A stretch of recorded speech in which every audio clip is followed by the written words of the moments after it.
RIP, the study of Dr. Crispy, Jesse, Dr. Emmy Martinez, Alexandria, Boomer, Orthodox Grandma. Shout out to all you guys. Love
Sometimes I'm gaining, then again I'm losing. Sometimes I'm rising, yes, sir. Then again I'm falling. Sometimes I'm gaining, then again I'm losing. Sometimes I'm rising, yes, sir. Then again I'm falling. Let Jesus work it out. Peace of Father would work it out. Oh, let God work it out. Peace of Father would work it out. Oh, let God work it out. Peace of Father would work it out. Oh, let God work it out. Oh, work it out. You work it out for Mother Teresa.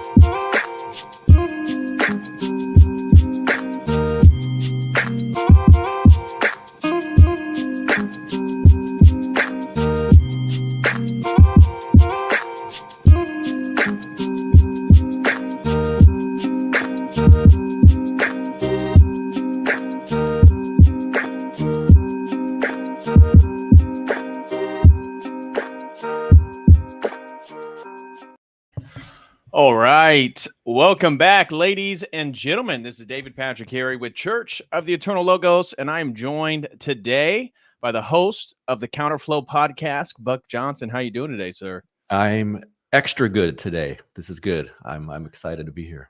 Well, I appreciate you coming on, man. We did a conversation over on your channel. Man, when was that? It had to have been a year and a half ago, maybe almost 2 years. The answer is too long ago.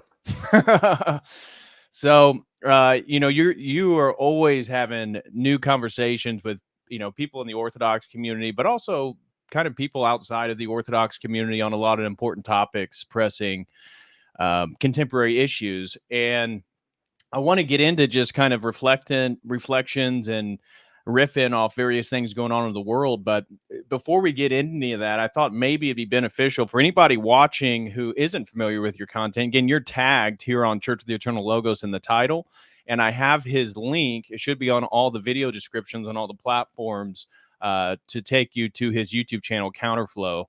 But maybe could you introduce yourself to anybody who may not be familiar with you and what you do, your podcast, what it's about, that type of stuff? Sure. Buck Johnson, live in the barbecue capital, technically of Texas, but that kind of means of the world. Lockhart, Texas. It's a small little town outside of Austin. And speaking of that, as I'm saying, and I should plug this, we're having a Philip Ludwell III second annual Orthodoxy in the South conference is going to be here September 6th through 8th. If any of you guys are interested out there in coming to hang out with us, Father John Whiteford will be part of this. Dissident Mama, let's see, Dr. Clark Carlton, Jim Jatras. It's going to be fun. Wow. Oh, Father Peter Hears, obviously. How could I forget him? Wow. Anyway, that's here in Lockhart, Texas, where I live. I started the podcast as strictly political. I was an atheist, as crazy as that sounds. And it used to be called Death to Tyrants, where I basically covered libertarian / rightward leaning politics. Right. And slowly, at first I changed names to Counterflow, still basically the same sort of setup, though, as far as topics and discussions. And then I became Orthodox over the years.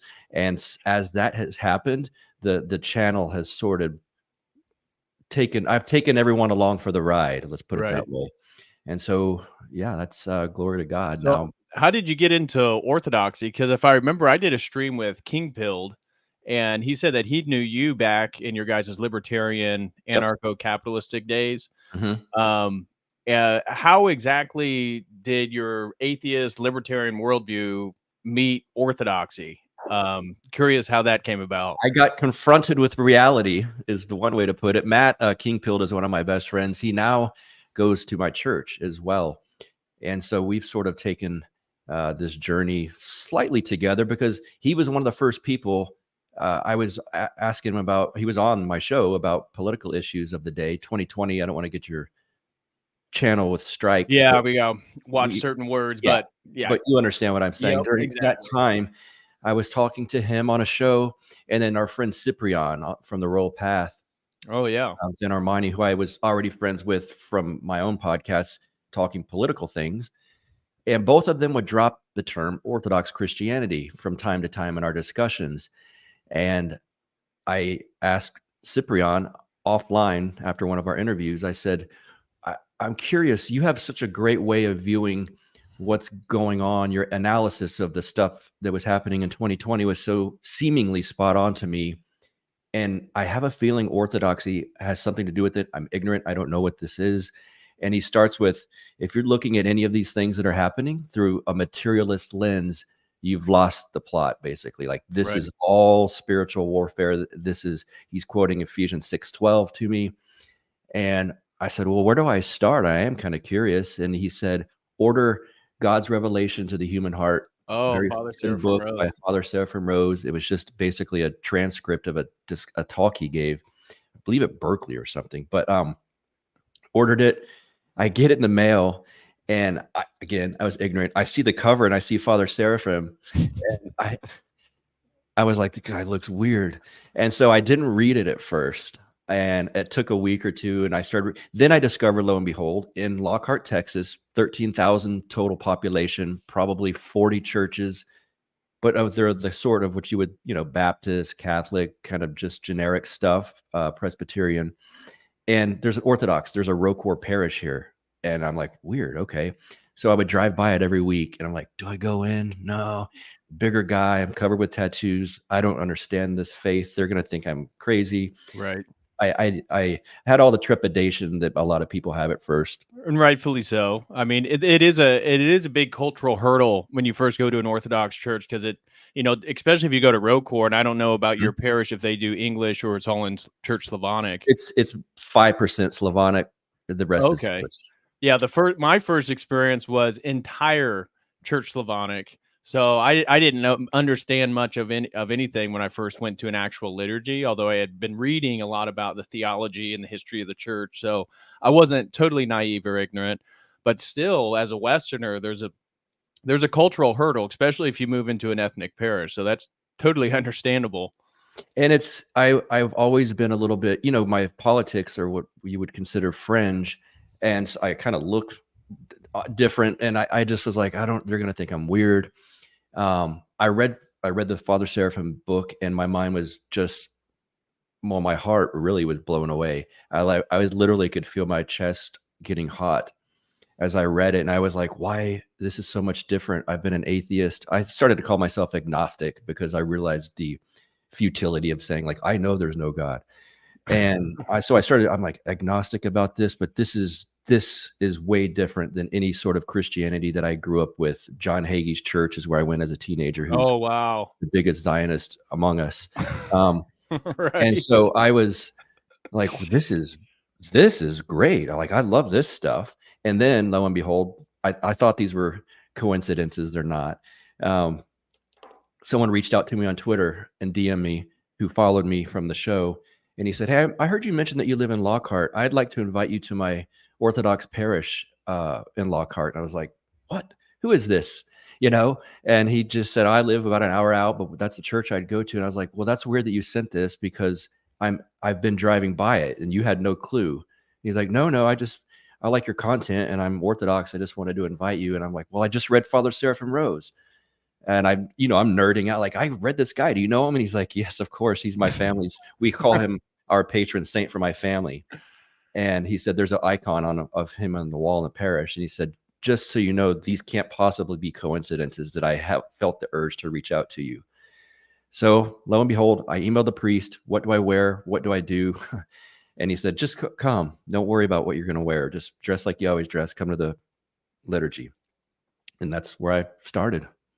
And they were super cool. Afterwards, the priest said, so I hear you have a podcast. And I'm still like, oh no. And he goes, just so you know, no one hates the commies more than the Orthodox. And I was like, oh, really? Okay.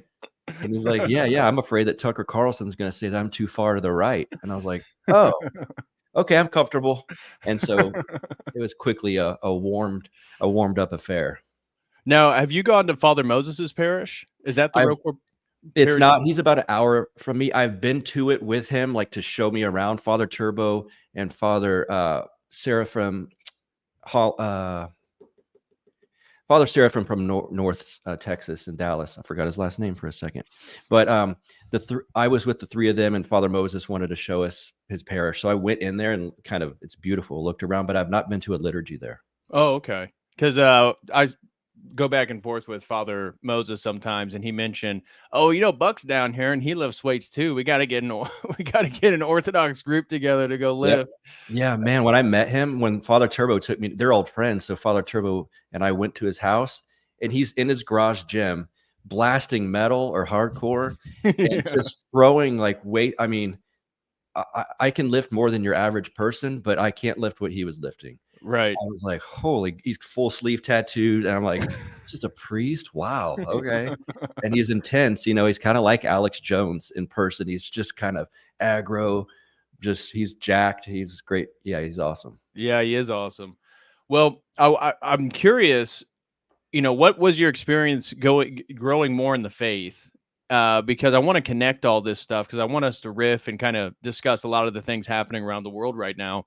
And I agree with you that, and I would imagine many of the people in the live chat too, that once you become Orthodox and you look at global events from the spiritual frontima of the church, everything begins to fall into the categories and make a lot more sense. But there is a mystery there. And I always talk about, when Christ heals the blind, and for one of them gives a man who was born without eyes to see with, this is in a sense, a reality, but also a sort of mystical metaphor for our relationship with Christ. And as you really do grow deeper in the faith, you see things that you were totally oblivious to before, but it all begins to make more sense. So there's like this veil, the spiritual veil of really the heart, getting back to Father Sarah from Rose, that Yes. like prevents people from seeing things. So Mhm. could you speak a little bit about the transformation of, looking at the world's ills from, um, persecution of personal liberties like libertarianism and personal freedom to then adopting more of an orthodox worldview and saying, okay, this is really what's going on. And much of what I was advocating for politically Mhm. doesn't even address the problem. Right. And it's interesting because there is, I think I did an episode with Julie from the Mystic Sisters and Matt from Kingpilled, where we talked about the libertarian to orthodox pipeline.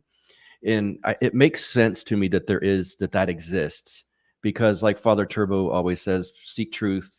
If you really, really seek truth, you will find Christ and you will be orthodox at some point. And Right. I think a lot of us in the libertarian sphere, we're obviously looking for, so you're already used to maybe let's push back against the conventional dialectics. And I think orthodoxy ultimately does. It's a dialectic smasher, I think. Yeah. And the royal path, don't get pulled to the right, don't get pulled to the left. It doesn't necessarily mean politically, but you can use it in those terms.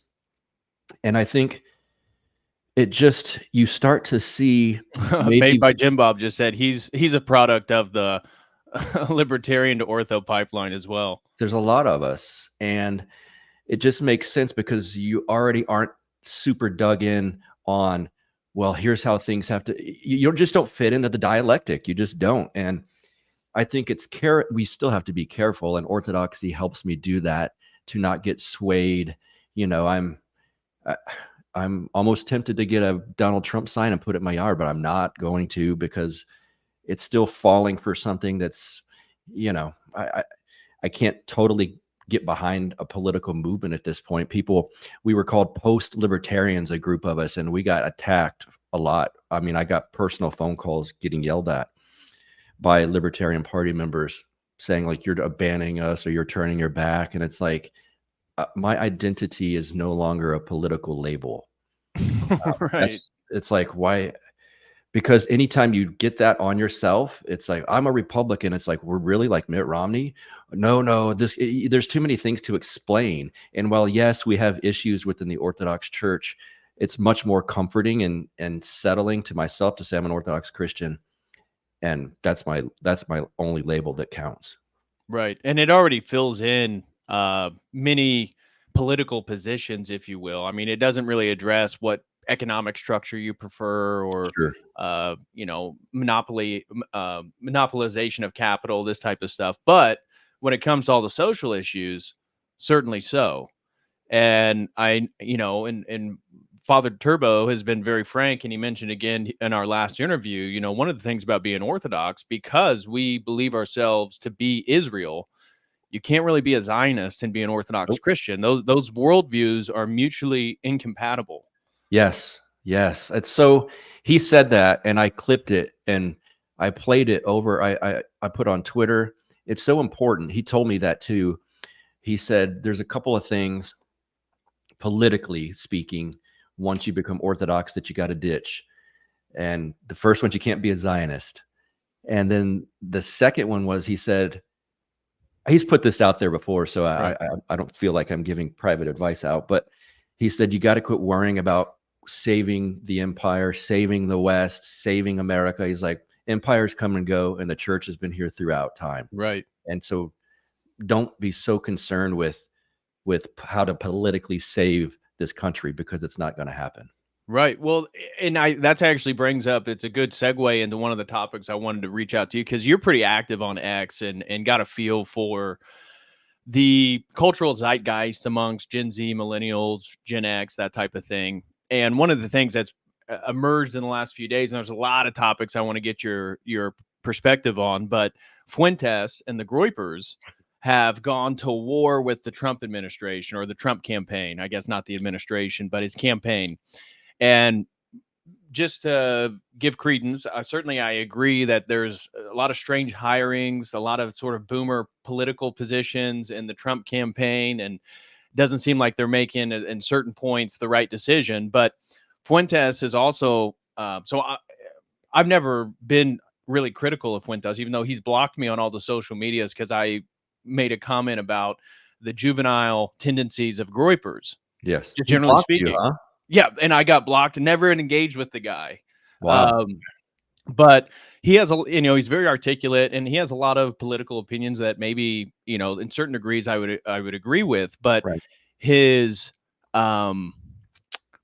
it doesn't seem like his theology really informs his politics, which is getting back to what the advice that Father Turbo gave you as Orthodox Christians. Our faith informs whatever political position that you think you have or your political ideology. But, he's been saying things that are seemingly supportive of Kamala. Oh, goodness. Have you seen that lately? Oh, this No, was I knew that he was out there, knocking Trump in that campaign. I didn't know has he gone that far? he said that. Well, he said there's multiple things that he likes about Kamala. He's referred to himself Oh as a my brat. God. That he's he again, any children listening, earmuffs. But in a recent video, he called himself a bratty little messy bitch. Called himself that. And this has come out that recently it's been discovered that he's part of a dollhouse. I'm not familiar with it. It's like a dollhouse private group on X for transgender women. So men that present themselves as women. And I guess it's been discovered that he was following or supportive of this group or something. And of course, the whole Catboy fiasco, that was like a few years ago. But, the fact that he's still an unmarried guy, he makes fun of Groypers that have wives and children that have other priorities beyond the Groyper movement. And it does, to me, in my perspective, doesn't seem like he's actually contributing much to an overthrowing of the spiritual dynamics that are at work in America, right? It seems like Yes. he's part and parcel of the problem. But I was curious what your take is on,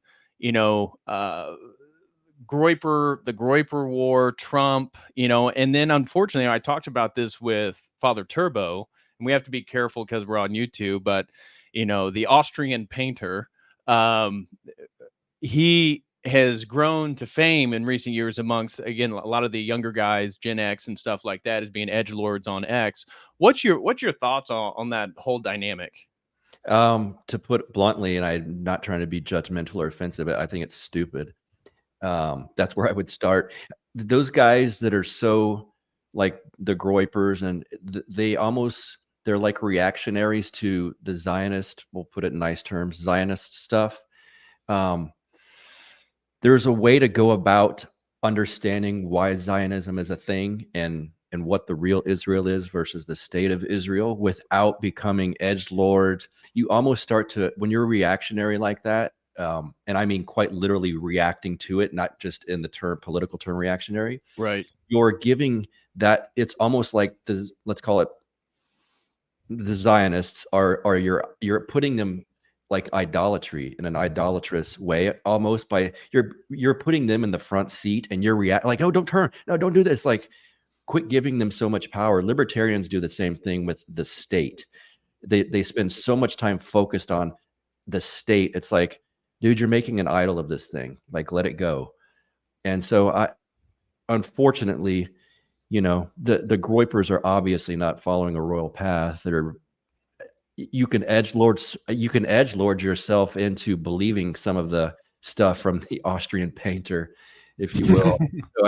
So Father Seraphim wrote specifically about the revolutionary spirit and whatnot that movement back in Germany represented.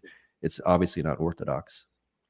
Yeah, no, I totally agree with that. And again, the elevation of the opposition again is and here I'll give credence, and we said this with Father Turbo. It's not that there aren't maybe facts about World War II that Correct. have been misconstrued, and maybe Right. we haven't been told the full picture and all this different stuff. Without Fair a doubt. enough. We'll grant all that.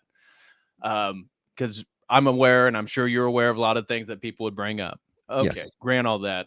Now, as Christians and supposedly trad Catholics or Orthodox, how do we go about then influencing culture and influencing in a positive direction, given, again, the global chaos and the brink of World War III, which it could pop off at any point while we're streaming right now. I saw before we went live that Israel, that the Abraham Lincoln um, of the USS Abraham Lincoln, which is a carrier ship, has already been moving towards Israel, and I guess has like 150 crew missiles ready for Iran to attack them. So that's expected this evening. Again, we were told this Oh a few my days ago, and it gosh. never fruition. But Right. we're on the brink of World War III, and I did a whole stream to a few of them. One with Father Peter talking about Orthodox prophecies in the end times, and all the modern saints have prophesies about this great world war in which America and Russia are going to be on opposite sides. It's basically going to be America, the European ruling elite, and Israel, essentially against the rest of the world. And it seems to be playing out pretty accurately regarding all that stuff. Um, and that's where I was looking at, again, the Groypers and Fuentes's beef with Trump and all this stuff. So I can't follow him because I'm blocked. But from what I was seeing online, is they vowed that they're going to discredit Trump and undermine his campaign and promote Kamala Harris if they don't change their ways within the next few months or something, which just seems to be like undermining any attempt to move culture in the general direction. So I'm with you. I find my masculine sentiments to want to promote Trump, not so much because I'm a huge Trump supporter, because I've had, since I've done this YouTube channel, so many criticisms of his sort of liberal 90s Democrat worldview. Yes. However, at the mimetic level of culture, Yes. it's like you want to use him as a blunt force object just because the reaction he gets. Yes. And so whatever Trump is, and we can all agree about the Zionism, and that's what I worry about his administration, that if he is elected, that it seems like to me, Trump potentially would be very likely to even go further into war against Iran on behalf of Israel. Now, he did post that letter from the president of Palestine a couple of weeks ago when Netanyahu was in the U.S., which was a real just say a jab at Netanyahu, so to speak, in regards to power. So there's that, and that's more so than we've seen out of Biden or Kamala Harris. I mean, the whole establishment is Zionist, so that's where it doesn't make sense that if you were the Groypers and Zionism's the biggest enemy, either candidate is controlled by the same lobbyist group. They're getting money from the same places. Why would you undermine something that you would agree is a sort of boomer 90s Democrat MAGA platform? Why would you want to undermine that? And again, given the state that America, it doesn't make any sense. It doesn't seem like it's a long-term strategy. That just makes zero sense to me. It seems like he's really extremely short-sighted. Spencer. Yes, right. It's immature.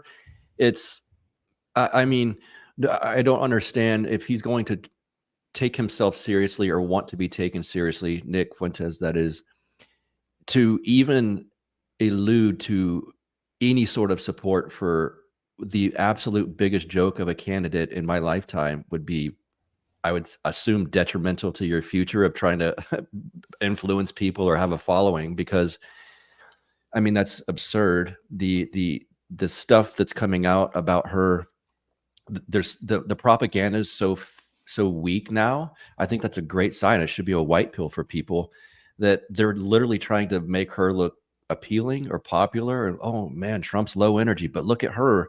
That's the AI picture has now been busted.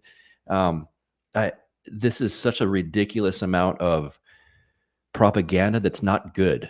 At least, if anything, 2020 stuff, some of that propaganda was good. It worked. I have zero expectations that any of this will work. If I had to bet money, I mean, I would say her chances of winning are zero. But you never know. I understand. But I agree with you. And my biggest hesitancy is, one, I don't see the political establishment allowing Trump back in office. So I agree. The support, the vast majority of Americans, they're behind Trump. If there was a legitimate election, I think it would win in a landslide. But election integrity, which we have to be careful talking about on YouTube, I'm skeptical of considerably. And I Yes. just do not see a scenario in which they would allow him to have any sort of political power again at all. And especially anybody that he may or may not put into positions of power, which he was terrible at during the first administration. God willing, if he was president, he'd be better at a second time around. But I just don't see how it could potentially, like, I just don't see a future in which they allow him to be president, like another Trump inauguration. I just don't see it. I don't think it's possible. They certainly don't want it. I mean, happen to have been watching that thing he was doing live when the assassination attempt happened, and I was, it's kind of hard to. It took me a few minutes to even grasp what I just witnessed, and obviously, that was an attempt to end this situation, this Trump train, if you will. Right. I have this feeling that they just won't be able to, let's say, fortify it enough for her. It's kind of like, as a long-time Raiders fan, we'd always have to say, you have to just be a little bit better than the refs. And so I think that Trump will have enough of margin for outside of it won't be close enough for them to rig that. That's my guess. I don't know that. I spoke with Charles Haywood a few weeks ago on my episode, and his prediction is that Trump wins. There will ultimately be some sort of legit attempted coup, like in public, that we all see. It will fail, and then he will take office in January. So if that plays out that way, well, let's hope. I suspect there'll be another assassination. I mean, I don't know if you saw some of the latest on Thomas Crooks, but now we know for a fact that he was training at a facility there in Pennsylvania that trains DHS and various federal agents. And they know for a fact that it was like just below 50 on 50 occasions. It was like 47 or something. So don't quote me. You have to fact check me, but it's in the high 40s that he was present. He even spent Christmas and last Easter at this facility doing shooting. He exclusively shot rifles. He apparently had very, very little training with handguns. And the point that this has come out really through tracking cell phone data to figure out where people move has demonstrated that clearly the federal authorities would have already had to have known who he is because he's going and training at their facilities. Yeah. So yeah, my personal opinion was that it is a federal attempt on Trump and that they were going to blame it on Iran. And this was going to galvanize Trump supporters to want to go to war and support the war against Iran. Yes. And so now that, again, what appeared to, in my opinion, maybe other people disagree, it failed. And therefore that Iran narrative is struggling, but Trump in a way is falling right into it because he said, if I'm assassinated, we need to wipe Iran off the map. Well, dude, it's not Iran. Right. Like, what are you talking about? Come on, dude. Right. Like, that's part of that boomer. It is. Those boomer dialectics, right? Yes. And so it's like he fell right back into it. It's coming from inside the house. Someone needs to tell him this. And he's such a unique individual. And I'm not using the term weird, like that propaganda came. Oh, they're weird. It's like enough with that word. But he is so unique in that he seems unshakable, unflappable. Like, right. Even in the midst of the assassination attempt, like, God, I mean, I don't know that I would be able to stand up immediately. Like, I'd be thinking, like, where's the other shot coming from? And I think that's why he's such a powerful mimetic figure. Yes. And that's where I think that if you're a traditional Christian, you have to think a little bit further afield and see how he is shifting the Overton window, creating new political dialogue. Yes. So there's a lot of other factors that are emerging despite his Zionist, again, 90s Democrat platform.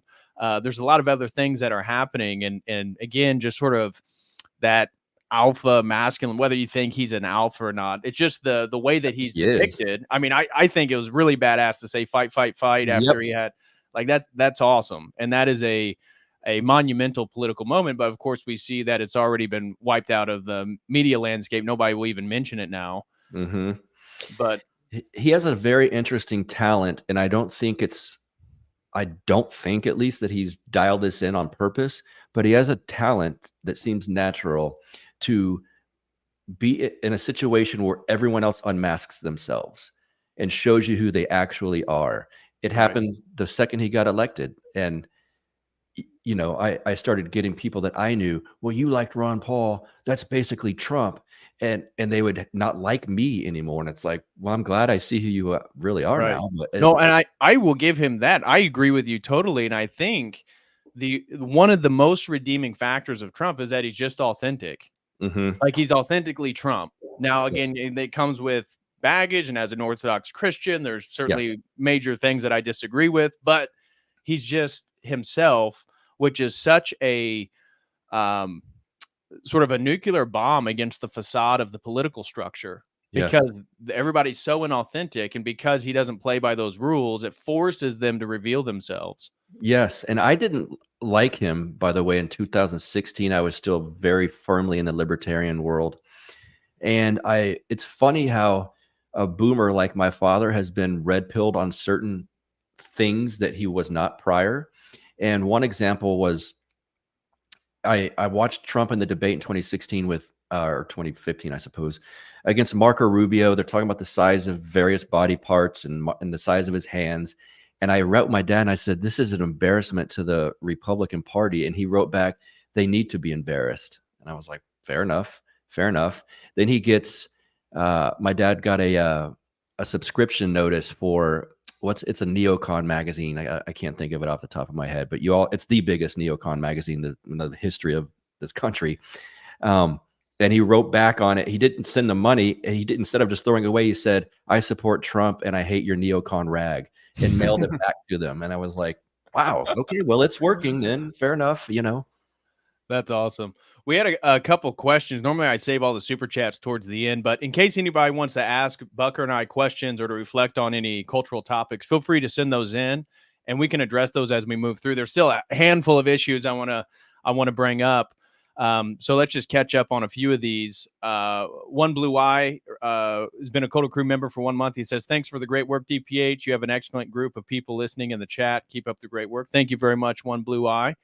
And then a very generous super chat from John 2029 throws in 100 pounds and says, keep up the good fight, brother. Keep educating. Well, thank you so much, John.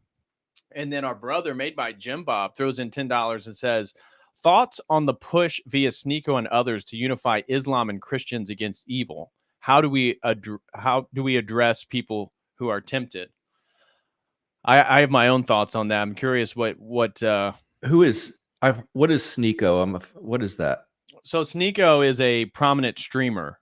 So he's an American guy. I think he's partly black. I'm not sure what his ethnic makeup is, but he's recently converted to Islam. And so he's been kind of part and parcel of, I wouldn't call him a red pill in the Rollo Tomasi type, but certainly adjacent in the manosphere red pill. So he's kind of befriended Andrew Tate, been to the Tate brothers' house, that type of stuff. So he's a really large streamer. And his conversion to Islam has allowed him to use Islam as sort of a red pill for everything that's going wrong in the West. And so what Jim Bob's addressing is, especially given what's just happened in England, and I want to get your perspective on all that, is there's a push by people, especially those in the sort of right of center movement, to say, well, don't you see how Islam already has traditional values, and you guys as traditional Christians need to unify with Islam and use that as a force to fight the degeneracy and the progressives in the West? And my response in regards to Jim Bob's question is, Islam and Christianity are mutually exclusive claims about the Godhead. So we do not worship the same God, which all these people want to say. Yes. Oh, Muslims and Christians. No, we don't. Unless you worship the Trinity and you say God became incarnate in Jesus Christ, we do not worship the same God. Right. And even though Islam certainly is much more traditional than progressive Western culture, it's actually never been a great friend to Christianity. And especially as Orthodox, the Ottomans and the Arab wars that occurred, we have a long history against the general notion of jihad in Islam about a total global domination. Is something that we're cautious of, and they've killed millions of Orthodox Christians throughout history. So I don't understand. I see this rhetoric online where, and Fuentes was actually one of them, about how we need to align forces with Islam. But how can you align forces with Islam when Islam is also used as a weapon by the progressive left to destroy the remaining Christian culture that's still, barely intact within the Western world? It makes no sense to me. And so I'm No. with Jim Bob, is that I just do not see how people think we're going to unify Christianity and Islam. And to me, it's part of the sort of weak ecumenical movement that we're going to create a one world religion. So let's take the traditionality of Islam and sort of combine it with our own movement, and then we'll fight all the progressives. And it's like, dude, you're already compromising yourself. Yes, that's the word I was going to use too. It's the ecumenical movement. And we all understand that there's forces that are pushing for that. You can code it and go, well, Islam's based or whatever. It's the same thing as that we're not going to be Zionists. We're not going to be Muslims. Like, that's just, you can't be that. You're idolizing this idea. And I've seen it in the, what is that, MGTOW or whatever movement, that like women suck or feminism ruined culture. Sure, that obviously has its problems. There's a lot of terrible issues, and that the tentacles of feminism have spread far and wide. But the answer isn't Islam. I mean, that it's ecumenical. The answer is still the royal path in Christ. And I don't see any sort of commonalities there. Just because someone has stricter, let's say, moral codes or whatnot. Okay. So if they have that in Israel, you're going to go into a temple and start doing that stuff as well. Like, right. That makes and no it gets sense. back to the orthodoxy being a dialectical buster, right? Yes. You mentioned that earlier. Yeah. And it's like, as soon as the October event happened last year in Israel, and then we saw the bifurcation, right? Yep. The lack of nuance, bifurcation. You're Yep. either pro-Palestine or pro-Israel. I personally am not a big supporter of Israel, and 10% of the Palestinians are Orthodox Christians. So Yes. me as an Orthodox Christian, Used to be more than that. much more than that. So because of that fact alone, and Israel's already destroyed historic churches in Gaza, Yes. not a big fan. That Same. doesn't mean then that the opposite of the solution is our befriended ally. So Islam is not the friend to us in this cultural spiritual war that's taking place in Western civilization. There's a reason. There's actually a famous Russian proverb that says, when a rabbi opens the door, a Mohammedan walks through. Wow, that's good. So I only say that to maybe give a little bit of a perspective on why are there so many Muslims in Europe? Why would the ruling elite want to undermine their own civilizations and their own countries and reorient the whole structure? Well, Islam is inherently a political globalist ideology. Yes. And if you're trying to promote globalism, you want to create you want to destroy the opposition, and Jay Dyer's done great work again. And check out his 4th hour that he did last week. I text Jay and said, dude, that's a great 4th hour.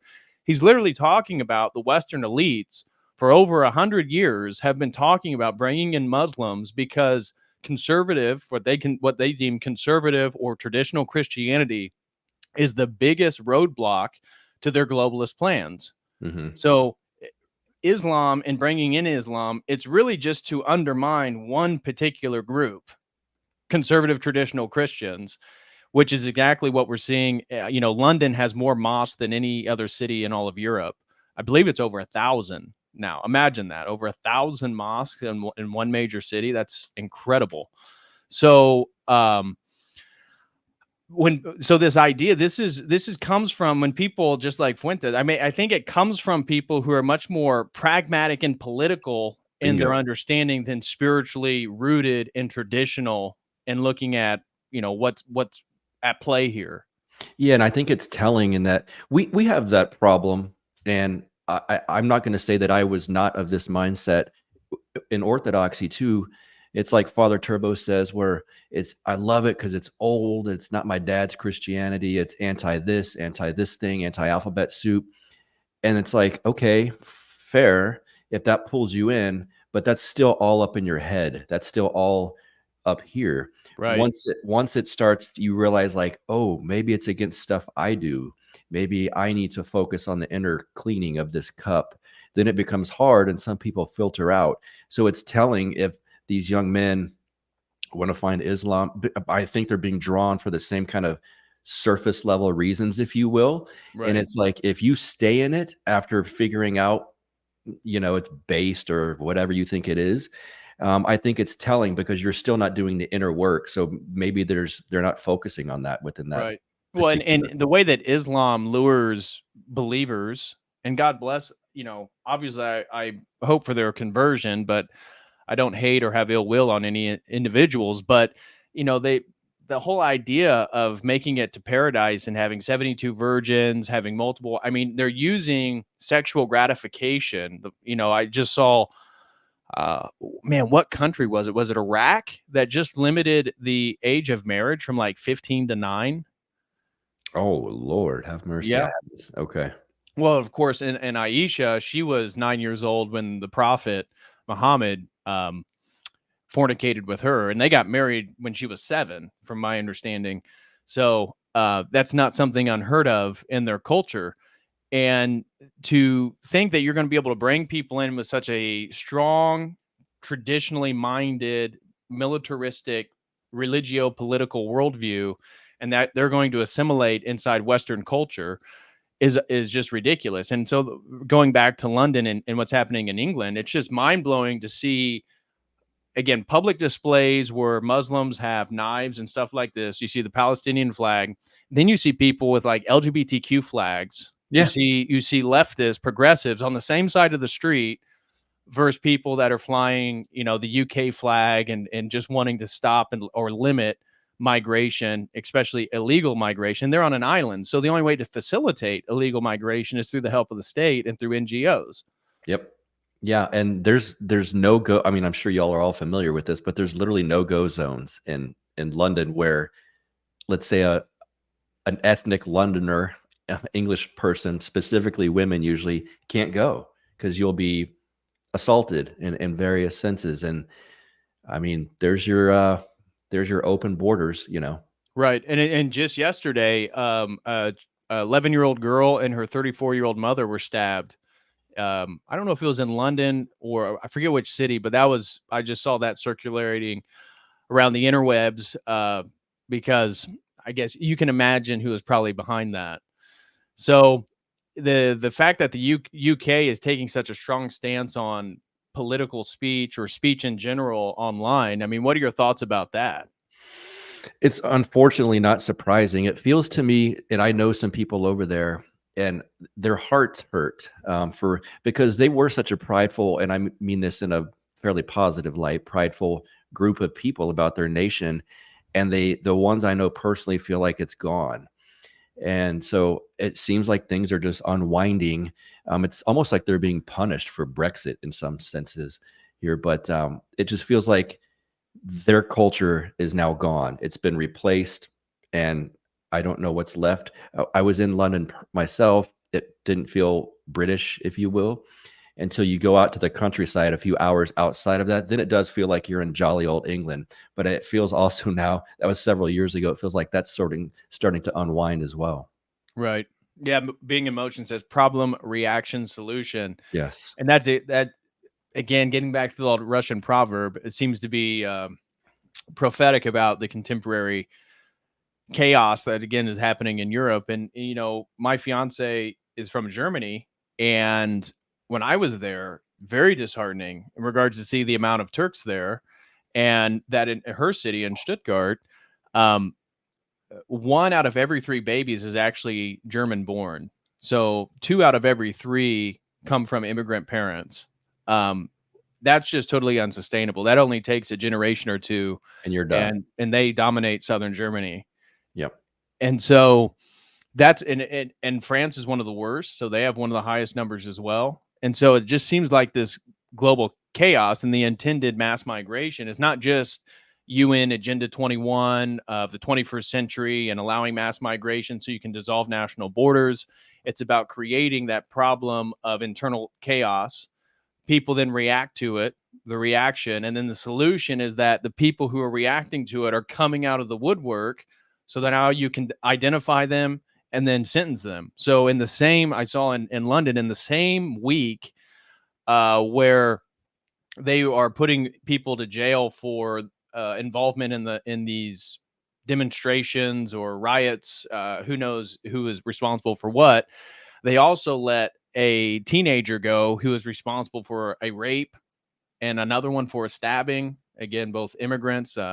Based on their photos, they didn't seem like they had English heritage. I'll put it that way. Yes. And so it's just so in your face that what these Western governments would prefer to literally jail their compatriots, their fellow citizens, in order to preserve this mass migration undermining of their civil society. Yes, they obviously, we again, I'll be careful with the terminology, but the stuff that happened at the Capitol in January of, the number between the 5th and the 7th, those people they're still sitting in prison, some of them. And it's like, but then look who gets let out, right? Look, in San Francisco, you under $1,000, you're free to go. Nothing happens to you if you steal stuff. And it's crazy what they're doing over there. I think leftism itself is rooted in chaos and promotes chaos. And so anytime it promotes matriarchy too, by the way, which leads to chaos. And anytime you see, let's say, blue cities, look what's happening. It's chaotic, and people finally started to see that, I think, and get red pilled a little bit and move with their feet. It's 2020 was the first time in the history of this country where people moved from cities to the countryside. It had always been the opposite. Right.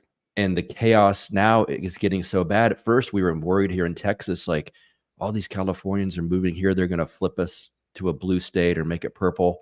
And it's like, no, actually, they made it more red because it's the people with common sense that come here. Like, that was a disaster where I was at.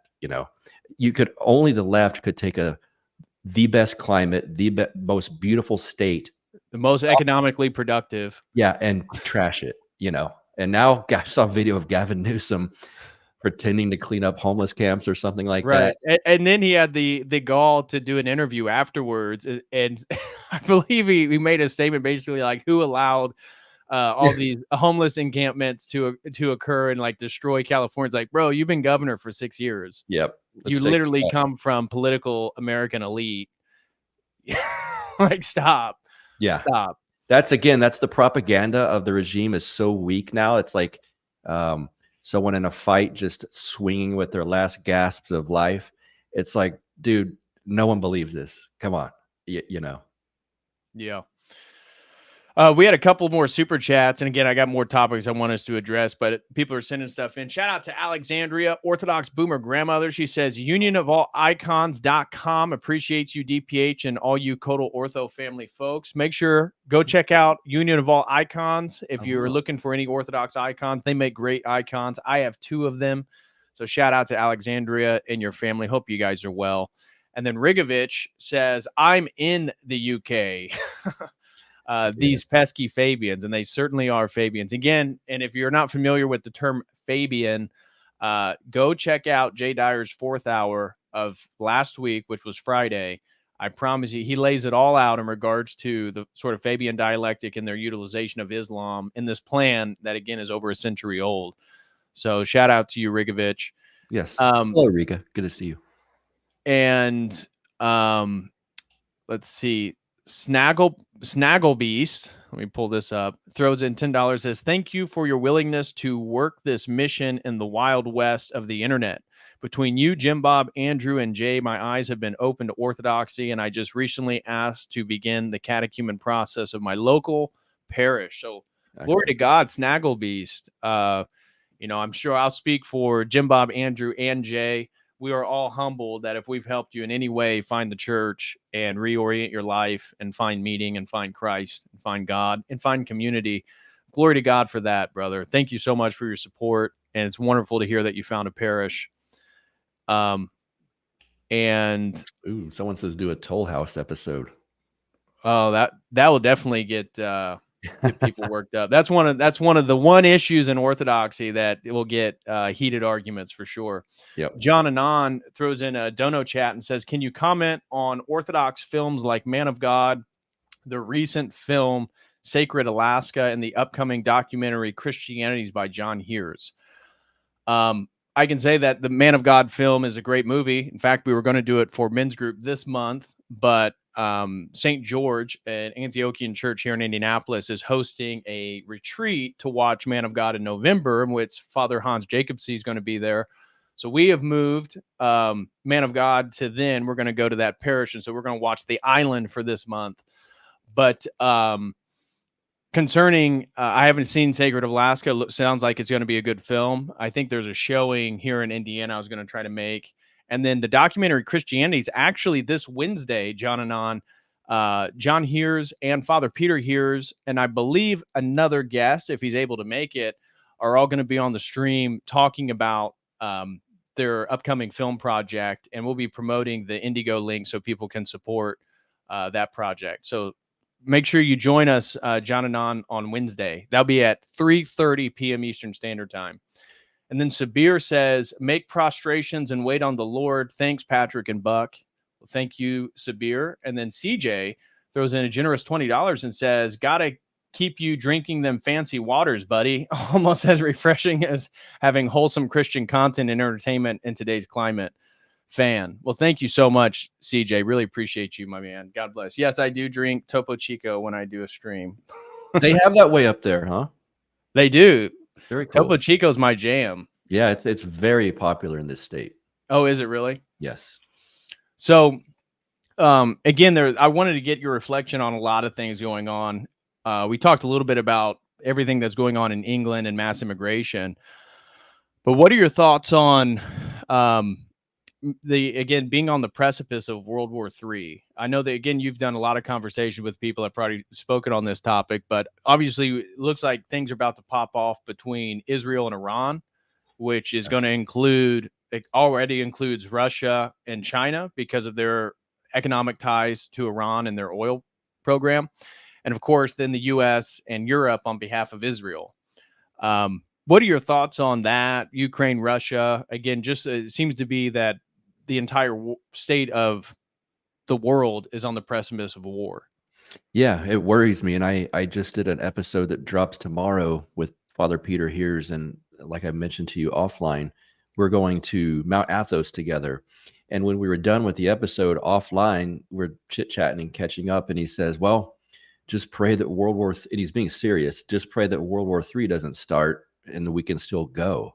Right. And that's when the gravity of it kind of hit me like, oh my goodness. Yeah, I guess it is. And then did you see I never got confirmation that this was legitimate, but it was floating around on X, the NATO bombing Russia, and it looked even kind of like a small mushroom cloud. Did you see this? Well, or yes. I did see it on X, the bombing.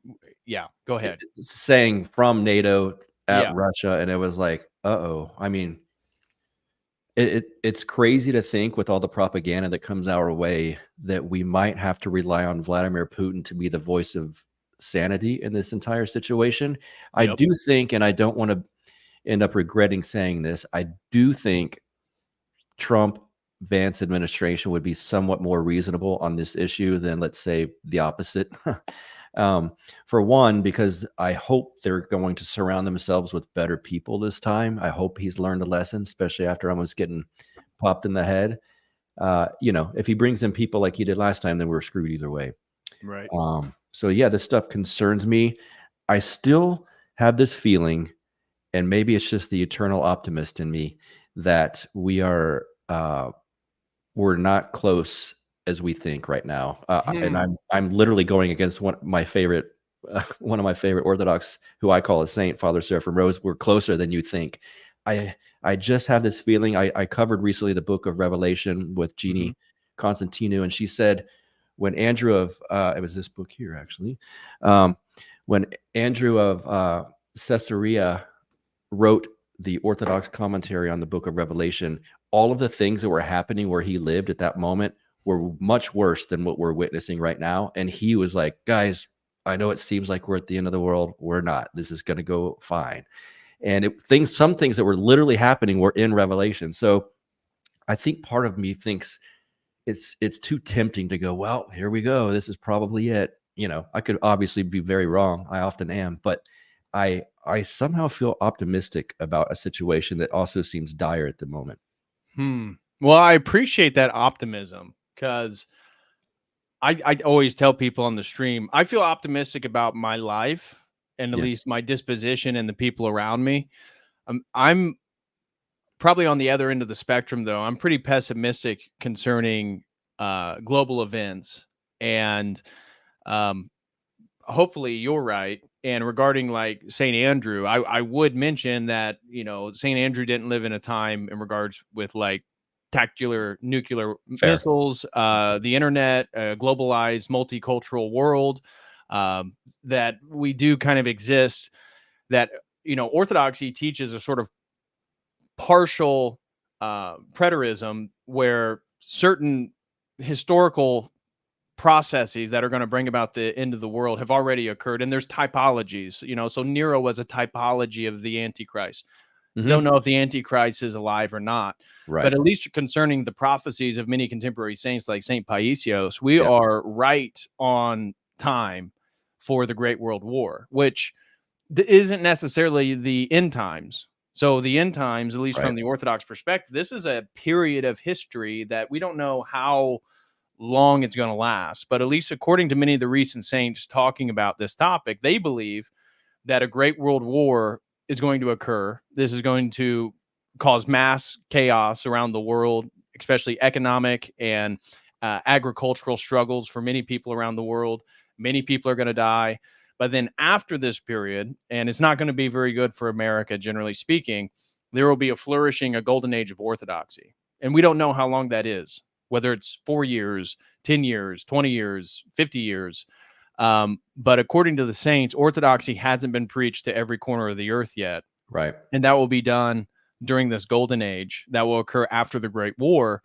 And after this golden age, the golden age is leading to a point where everybody has been given, again, if they want, access to the revelation of Jesus Christ. Yes. But is going to lead towards, and so globalist power structures are going to emerge to be, again, which already are occurring right now, to continue to grow the one world government, even during this global golden age for Orthodoxy. So I hope that it's not soon. I'm getting ready to get married. Yeah. We're trying to think about the future. Have a family. Yes. Exactly. So it's not exactly, I don't want global chaos, but in my heart of hearts, just where I'm at spiritually and how I view it, it feels like the Great World War is about to occur. Now, whether that's starts tonight or right now, who knows? They could be bombing each other right now, or in a year or 2 years.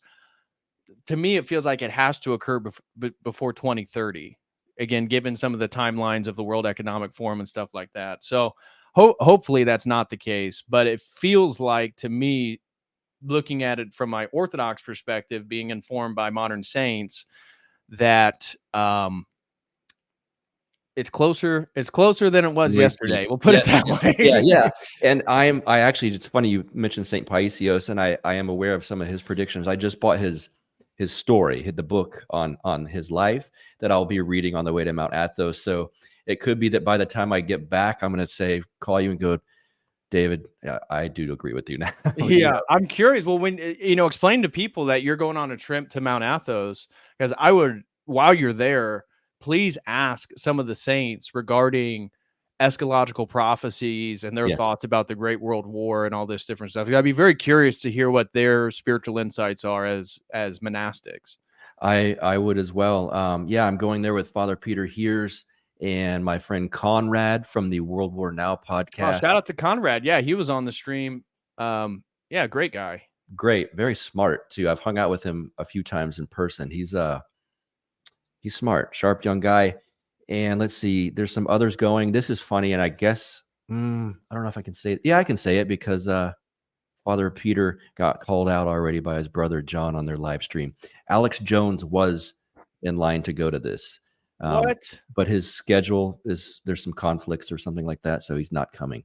Also, I don't know. I assume most people know at this point. I saw it go viral in our little corner of the internet that Yeah. his son is now a catechumen with Father Moses in I Georgetown, saw about that. an hour away from me. Glory to God for that, man. That's pretty cool. It is, and I find it funny because I've jokingly called Father Moses Father Alex Jones, and so I told a friend, well, Alex's son, his real father and his spiritual father are going to be very similar affect of how they speak and whatnot. Right. So what's the trip that you guys are going on? We're going to be there for 6 to 8 days, I believe, only on Mount Athos. We're staying at a bunch of the monasteries. Father Peter's. I guess I'll plug the show. It's a show that drops tomorrow on my Counterflow podcast. It's with Father Peter Hears, and we're discussing this trip and then broadly speaking what Mount Athos means to the church and the history of it and what it's gone through. And so, yeah, we're going to be, as John here said to me, don't count on getting a lot of great sleep. So, yeah, that's what we're doing, going to a bunch of monasteries, and we're trying to get to the desert of Mount Athos to spend a day or two there. We're going to see where St. Paisios lived. Yeah, it's going to be pretty neat. Wow, dude, that's pretty cool. Just regarding a quick super chat, Stephen TY over on Dono Chat said Jay Dyer just did an interview with Benjamin Boyce over the weekend. Kind of a primer for anyone who hasn't heard of Fabianism like me. So thank you so much, Stephen. Yeah, again, Jay in the last week or so has been really doing great stuff on the Milner Group, Fabianism. Again, the socialist attempt to sort of capture the capitalist Western structure, that type of stuff, and how Islam fits into all that. So go check out Jay on all that stuff. He's done great work. But man, that sounds like a great trip. That'd be really cool. I took my fiance to Mount Athos, although women can't go on the mountain. So there's a cruise for female and child. What's the word I'm looking for? Pilgrims. There we go. So when they go on their pilgrimage, they can go on the cruise. And then a few monks came out from one of the Greek monasteries and brought relics. And then you can venerate them. So they had great relics. I mean, one was of St. George, one was of St. Matthew. I got to venerate a piece of the original cross, all that stuff. So there's so many relics on Mount Athos, dude. You're going to be able to see. They had from my understanding, there's a garment of the Theotokos that they have on the mountain. Yeah. So, yeah, while you're there, you definitely have to venerate some of the relics. They have incredible stuff. Yeah. That's the part I've been thinking about and excited about. And it hadn't even entered my mind yet. If there's pieces of the cross there, that's something I've not encountered in my entire life yet. That it's just like, I can't even fathom the gravity of that. Yeah. The largest section of the original cross was taken by Catholics when they vandalized Constantinople during the Fourth Crusade. They stole it out of Constantinople, and then I think they broke it further into pieces, and different places now have pieces of the cross. But sad little tragedy there in our Christian history. But so what are your thoughts on, again, how do you were you in the military? Negative. No, I started the fire department when I was 19. Fire department. What are your thoughts on the stolen valor claims with Tim Walz? Well, first of all, what are your thoughts on the VP nominees for? Are you a fan of JD Vance? What are your thoughts on Vance? I will be careful not to fanboy too much on him, but I wanted either Tucker Carlson or JD Vance. That was the two people I wanted.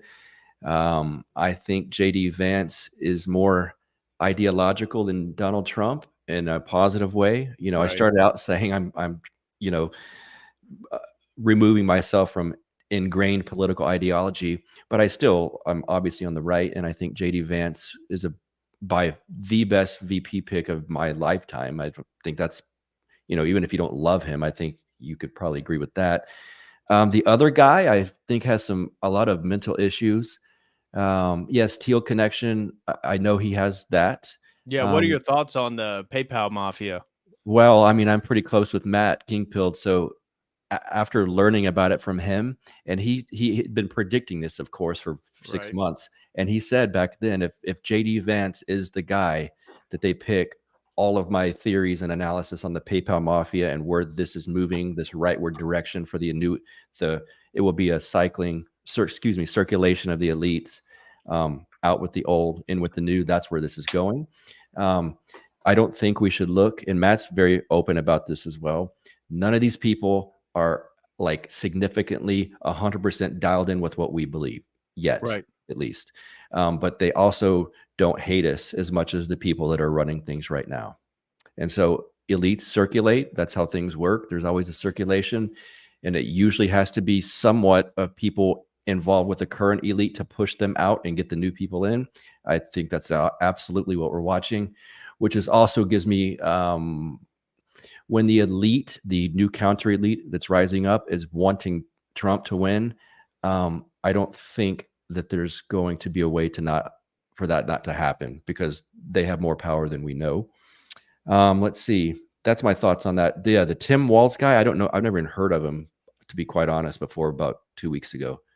And his state was a disaster under 2020. I can't believe anyone. I was actually trolling people that liked him on Twitter for fun, because, oh, great pick. Here comes the propaganda. Oh, yeah, I love him. I'm in Minnesota.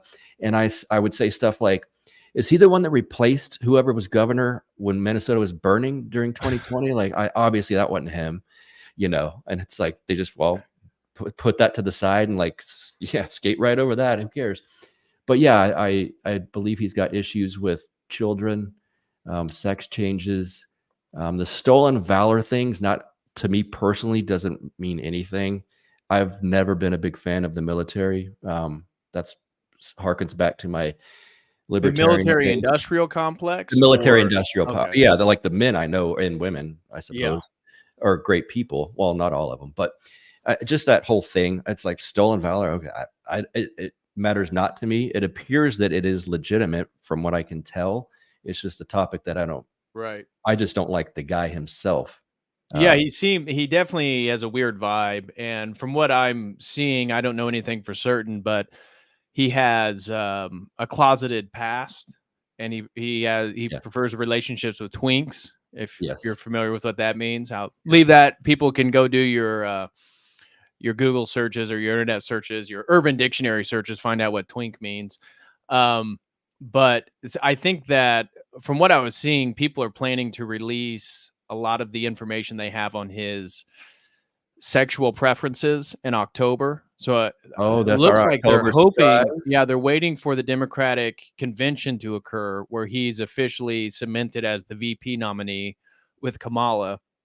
At least this is the rumor mill. Who knows? And they're going to release a lot of stuff, scandalous stuff in regards to his preference for twinkie, juvenile looking young men. And if you watch the first campaign rally, the way he shakes his wife's hand after he's like holding and grasping the hand of Kamala's husband, which I suspect is a closeted homosexual as well.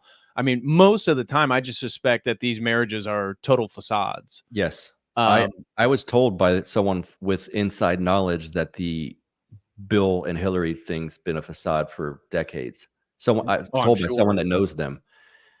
So yeah, I suspect. Did you see the photos of Macron kissing a dude on a boat? I saw this. Yeah. So I lean towards the direction, again, to be a little bit more conspiratorial, that Macron's wife is probably trans. That seems to make sense to me. I know that Candace Owens has been sounding that horn, but then the fact that everybody said, no, he's heterosexual. Then you have all these, weird dancing videos from the 80s, very flamboyant. You're like, oh, I don't know if he's heterosexual. Now we know for a fact he's literally making out with a dude on a boat with like 4 other guys there. Yep. So we know he's gay, and everybody could already tell, but it leads me to think further that a lot of these marriages and political relationships are facades. And I suspect that, was it Doug Emhoff is Kamala's husband? From what I was seeing people on X share, there was a couple people who said they were gay that know that he goes to the bars and has been active, let's put it, with other people that they know in that community. And so and when you see the way he acts, it makes sense, right? Yes. Yeah. And I can't imagine a straight man that wouldn't be repelled by Kamala. So Right. Right. Yeah, I agreed. And so him getting up there and like championing, it's so great, white men. It's wonderful to be able to say, Madam President, and have your boss be a black woman. And I'm not against black women or anything like that, but it just goes counter to my Orthodox phronema. yes, that is not a functional marriage if that's your language. Put it that Yeah. way. A So proper functional marriage. yeah, it was funny to see Waltz on their rally. He's like embracing Ermhoff, and he's holding. And then they're standing away, and he's still like squeezing his hand and holding. And then his wife comes over, and he like shakes her hand. It's Yeah, like like it's who a business shakes the meeting. hand of their wife, Right. unless it's like a total loveless, sexless, fake marriage because he's actually a closet gay that has weird sexual fetishes, which is most likely. Yes, and I would, not to get too deep into the conspiracy world, but I suspect a lot of politicians are that way. We had here in Texas Rick Perry, and that I have also people that know him personally, and that's what I heard on him as well. Wow, I mean, Rick Perry doesn't give the external features that make you think that, but I'm not surprised. Right. I'm not surprised. That was we were at we were at church this past Sunday, and I was letting my godfather Subdeacon Mark know about the Algerian guy who won a gold medal, and then the Taiwanese guy that won a gold medal. I know that the Algerian's not a trans, born with a gender problem, higher testosterone, XY chromosomes, ambiguous genitalia. I get it. I know all the details. You don't hit me with the nuance here in the chat. Like, it's not a tranny. I got it. But international boxing doesn't let him compete.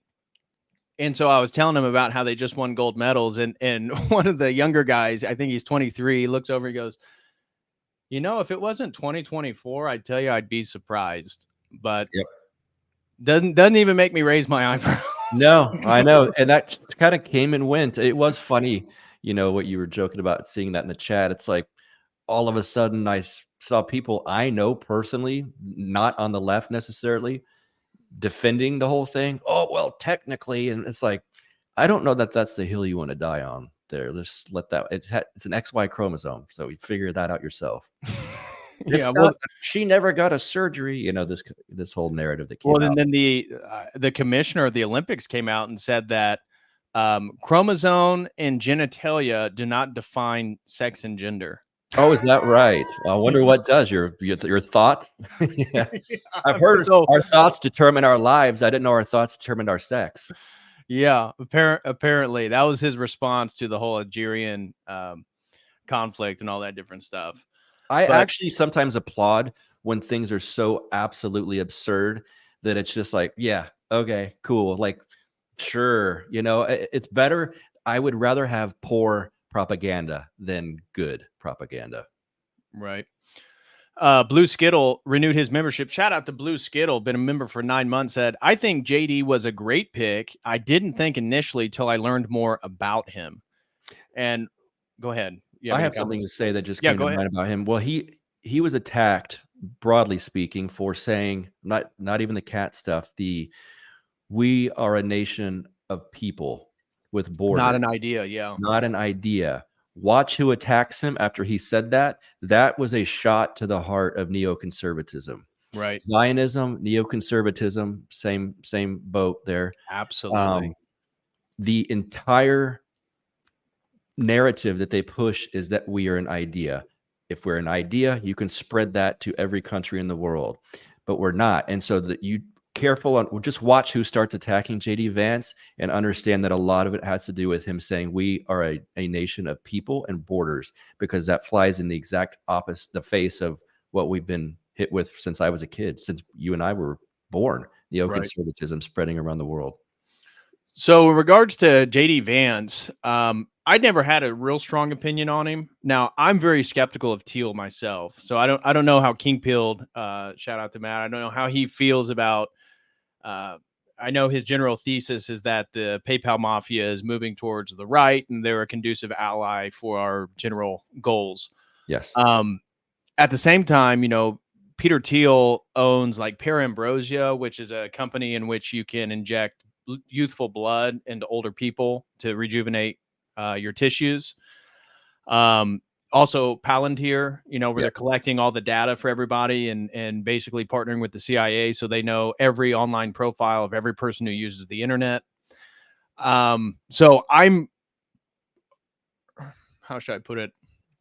I see the cultural dynamics with Elon Musk, with Peter Thiel, with many Silicon Valley moguls and billionaires siding with Trump, and I see the conversation about trying to fix inflation and the collapse of the U.S. dollar by tying it to Bitcoin.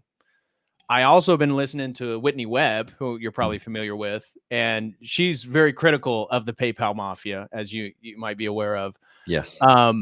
And so it does seem, and she has opinions that I disagree with, but where I kind of fall into here is like, I see Neuralink happening with Elon Musk. So his companies, Starlink, Neuralink, SpaceX, Tesla, was Solar City. I don't know where that company, or if that even still exists. And then was it Boring was where he was creating tunnels.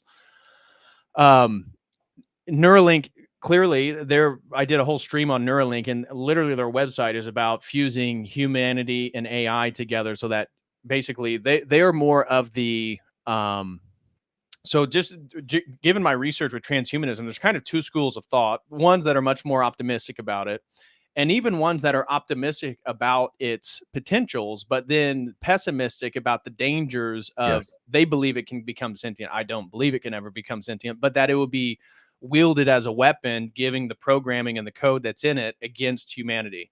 For Elon Musk, the only way to resolve that is that we have to become part of it. And so he is a full supporter of full-blown transhumanism, and then getting everything on the electric grid. I've been worrying about, this is just a total speculation. Let's just say that they did something to undermine the way that the internet exists today. Maybe they destroy the power grid. Maybe it's a global phenomenon. And therefore, the only internet we have will be forced to access it through Starlink. And who knows if that would be censored or reconstructed in a certain way. And so I see what Elon Musk is doing, and the insightful memes and stuff like this that he's sharing online. I get it. I also see his long-term goal as moving us towards Babylon, moving us towards the kingdom of the Antichrist and the one world government. And they're open about that, because to be a planetary spacefaring civilization, we have to basically become a one world government so that we can avoid war and internal conflict. So how do you put all that stuff together? Because I can see what King Pill general thesis is. That appears to be exactly what's happening. At the same time, the infrastructure that's going to be built, bringing in digital currencies. So again, how far, if we do tie the US dollar to Bitcoin, which may or may not be a really good thing. Certainly if you hold Bitcoin, it'd be a good thing. Yes. But also, how does that allow potential digital currencies? Now, I know Trump said no CBDC under his administration. My state of Indiana, I think Texas too, has already outlawed CBDCs. I think Tennessee, Texas, Indiana, I think there may be another state that's already banned them so that they can't occur at the state level. But are you cautious of the fact that the people supporting JD Vance are also building the infrastructure for the thing that we're also resistant towards? Yes. Absolutely. Yeah, I'd be crazy not to be. I assume people know where Elon lives, and it's not far from me. And this area, let's say, despite the leftism of Austin, I would say, generally speaking, there's a lot of Tesla types and support for him around here. I think you have to be careful. Again, I think it's a royal path, right? So everything he's providing is like, on one hand, you could look at it as helpful, right? Well, I live in the country, I can't get internet. Now you have Starlink, and it's like, okay, but let's not, if this is the man that you start to rely on for literally every aspect of your life, my car, it's like, well, you hold the wrong political opinion at some point. It can be driven by somebody else. Literally, that's how they repo them. I don't know if you saw. I saw a video of a person that didn't pay their bills. They literally just drove the Tesla back from their home, back to wherever the closest Tesla dealer was. Yeah, and so people, I do think that people who, let's say, hold our worldview, generally speaking, most probably the people in this chat, um, I I think it's healthy to remain skeptical of electric vehicles, or certainly any sort of CBDC, of course, because I mean, it started in Canada when that trucker protest happened. Yeah. I keep telling people that are this boomer, oh, they're going to steal our guns. It's like, they don't need to steal your guns. They can just close your bank account. They just did it in Canada. It doesn't matter if those people have guns or not. They didn't go shoot anyone over it. No. So yeah, they can literally cut you off. And I think the way, I don't know that we're going to, I hope not, knock on wood, have like internment camps or stuff like they had in the Soviet Union. They don't need to. They can literally close you down by shutting everything off. That's how that happens now.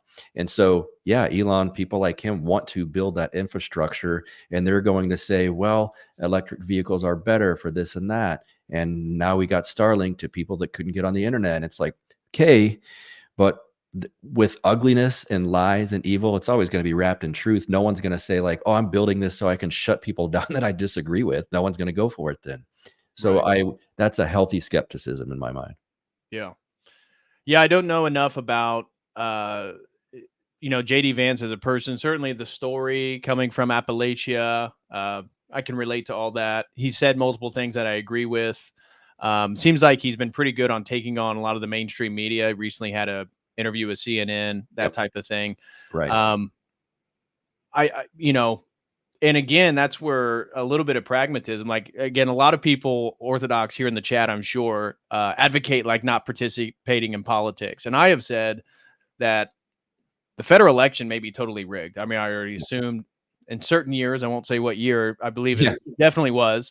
But also during 2020 and what happened then, my local sheriff was phenomenal and did not enforce anything because he happened just to be a sort of Midwest conservative boomer, Christian.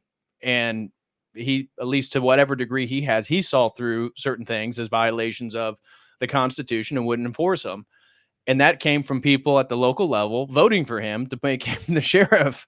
So, there's real general considerations, all Orthodox Christians. And I'm not telling you to participate in politics. I'm sure many people won't, and good for you. At the same time, I think there's something healthy about being involved in your local community, which is very Orthodox. And at least from the perspective, that is at least somewhat less rigged than the federal level. Right. And Father John Whitefer just tweeted a few days ago, maybe a week or two ago now, a quote from a saint about voting.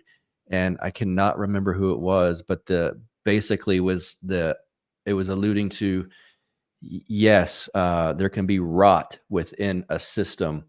And yes, both candidates, if you will, have an amount of evil that we don't like. Which one defends this country, and which one, I can't remember. In other words, it was like, you can vote.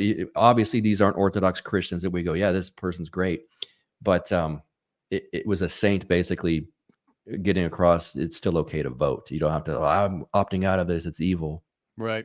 Guys, smash that like. We got over 200 people. Smash that like if you guys haven't already. Really appreciate it. Yeah, I think, and one of the problem, again, as Orthodox Christians, I think, generally speaking, we're a little bit more, to use the words of the kids, red-pilled, right? So do you go to an average Orthodox fellowship parish, the conversations you're hearing over coffee and food, not your average conversations you're going to find out. And if you don't know, just go to an Orthodox parish, involve yourself in a community, and participate in fellowship. You'll know exactly what I'm talking about. But for the for the Protestants and general Americans that aren't Orthodox, I think there's a real tendency to have a sort of messianic complex of somebody else saving them. And that's where I think the problems with Trump come in. Yes. Because at the same time, criticizing our own side is that there's too much, and even on X, and like these people that post about politics constantly are always posting about Trump.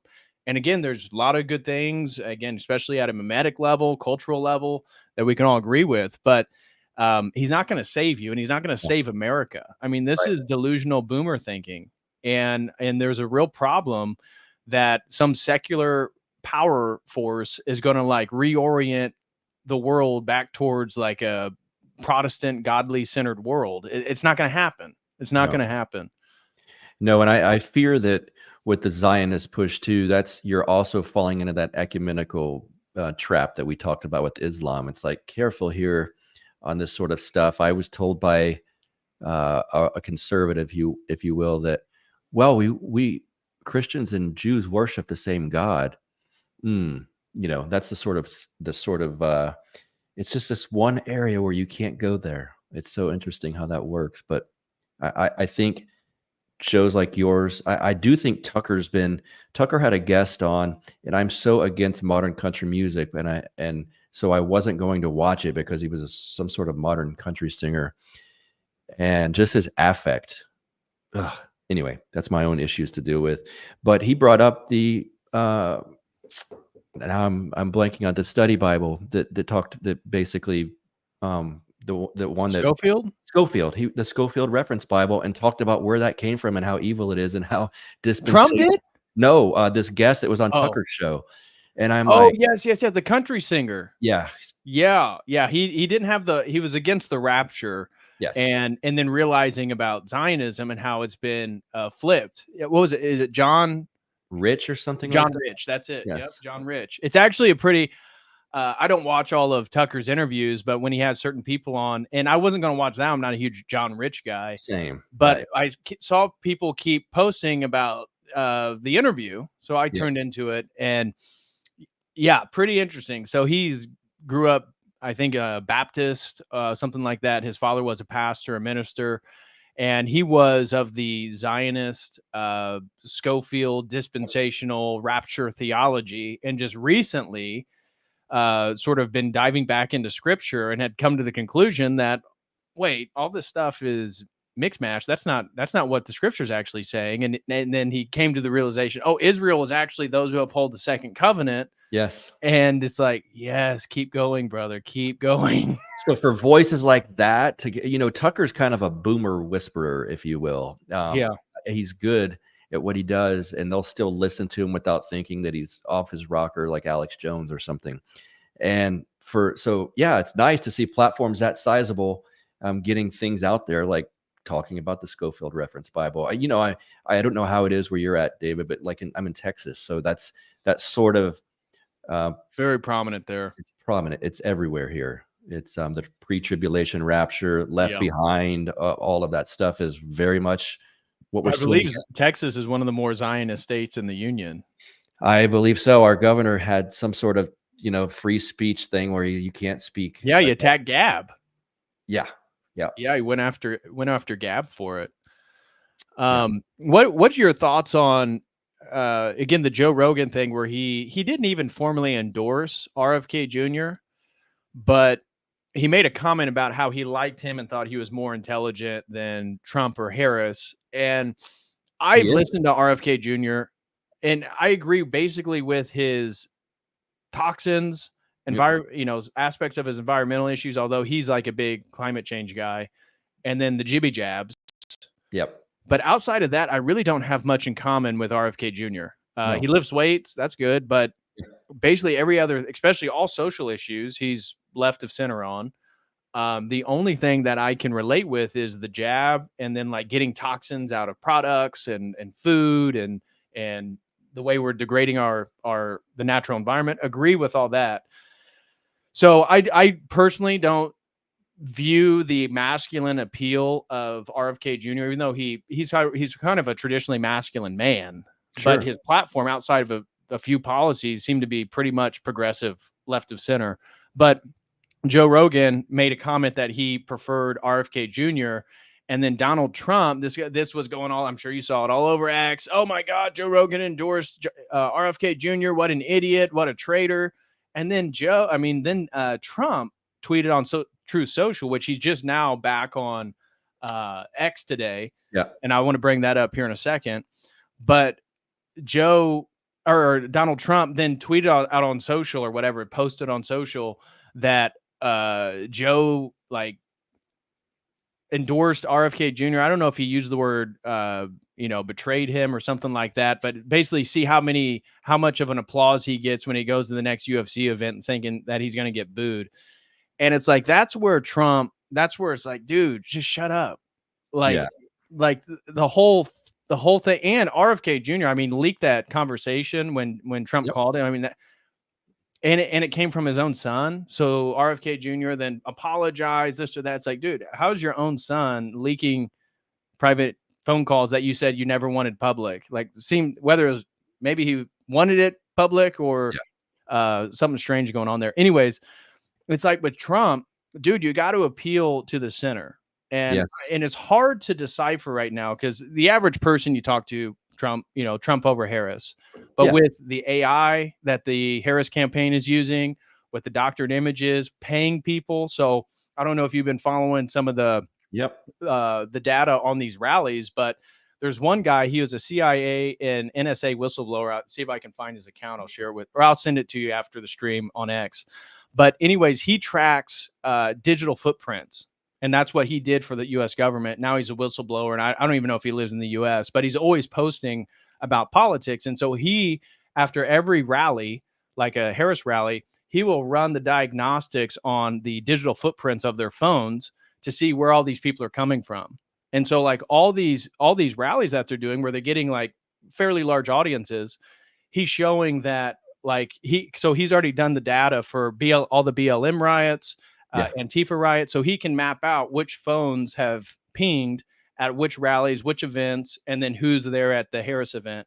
And he's basically shown that, every left-wing agitation in the last 10 years, it's the same people that are then showing up paid to go to these Harris events to make it look like she's more popular. And for me, it feels like all they have to do is make Harris seem popular to steal the election. Whether she is or not is irrelevant. But if people think, well, maybe it's kind of close, they'll be able to do it. So that's where Trump, like bashing Joe Rogan, it's like, dude, just shut up. Yes. Like, don't do that because you're going to push people. You need every potential vote you can get. Like, don't do that. What's your thoughts on that? My thoughts are that he has his many faults, and one of them would be his ego. And he just can't, he needs more chill. He needs more. He can't just let it go, and that's his biggest problem. Like, let Joe, he said what he's more reasonable option or something. It wasn't like, like you said, a straight up endorsement, and let it go. RFK is smarter on some things than you, buddy. I know that's hard to imagine, Trump, but I was hoping RFK wouldn't it be great if he was appointed head of the FDA. Exactly. I would be in favor of that. I absolutely would be in favor of something like that. Because then the part that I agree with him on. That keeps him in his lane where we need him. And we do need someone like him in that role. And the last thing I want to see him is in control of the environmental agencies or firearm agencies or whatever. But he should be in something like that. And Trump needs to let this stuff go. If you're confident and a big person and the alpha that he wants to portray, which he seems to be, let stuff roll off your shoulders. Let it go. Right. No, it's a double-edged sword because I've said before, like with Trump, I mean, he clearly is a megalomaniac to some degree. And at the same time, he's very funny and like likable person. I watched I like golf. So Bryson DeChambeau did a video with him, and it's like, dude, great. He's like the same person on the microphone versus a private, golf course with a PGA player, likable guy. But his being a megalomaniac, again, I know this might be heresy to some people, but seems to be providential for whatever role he's playing. And I know some people in the chat probably think that he's total false opposition and that he's part of it. Seems to me that that's not the case anymore with the lawsuits, the assassination attempt. He's clearly an outsider that's threatening some type of power structure. Yeah, clearly, I think. And, but like with him being president, all the media attack, all the lawsuits, if you weren't a megalomaniac, the average man would not withstand that. Right. And so I know that some people may not see this, but it seems to me providential if he is an outsider And he is shifting the Overton window and giving people a voice that haven't had a voice, no matter his 90s Democrat platform.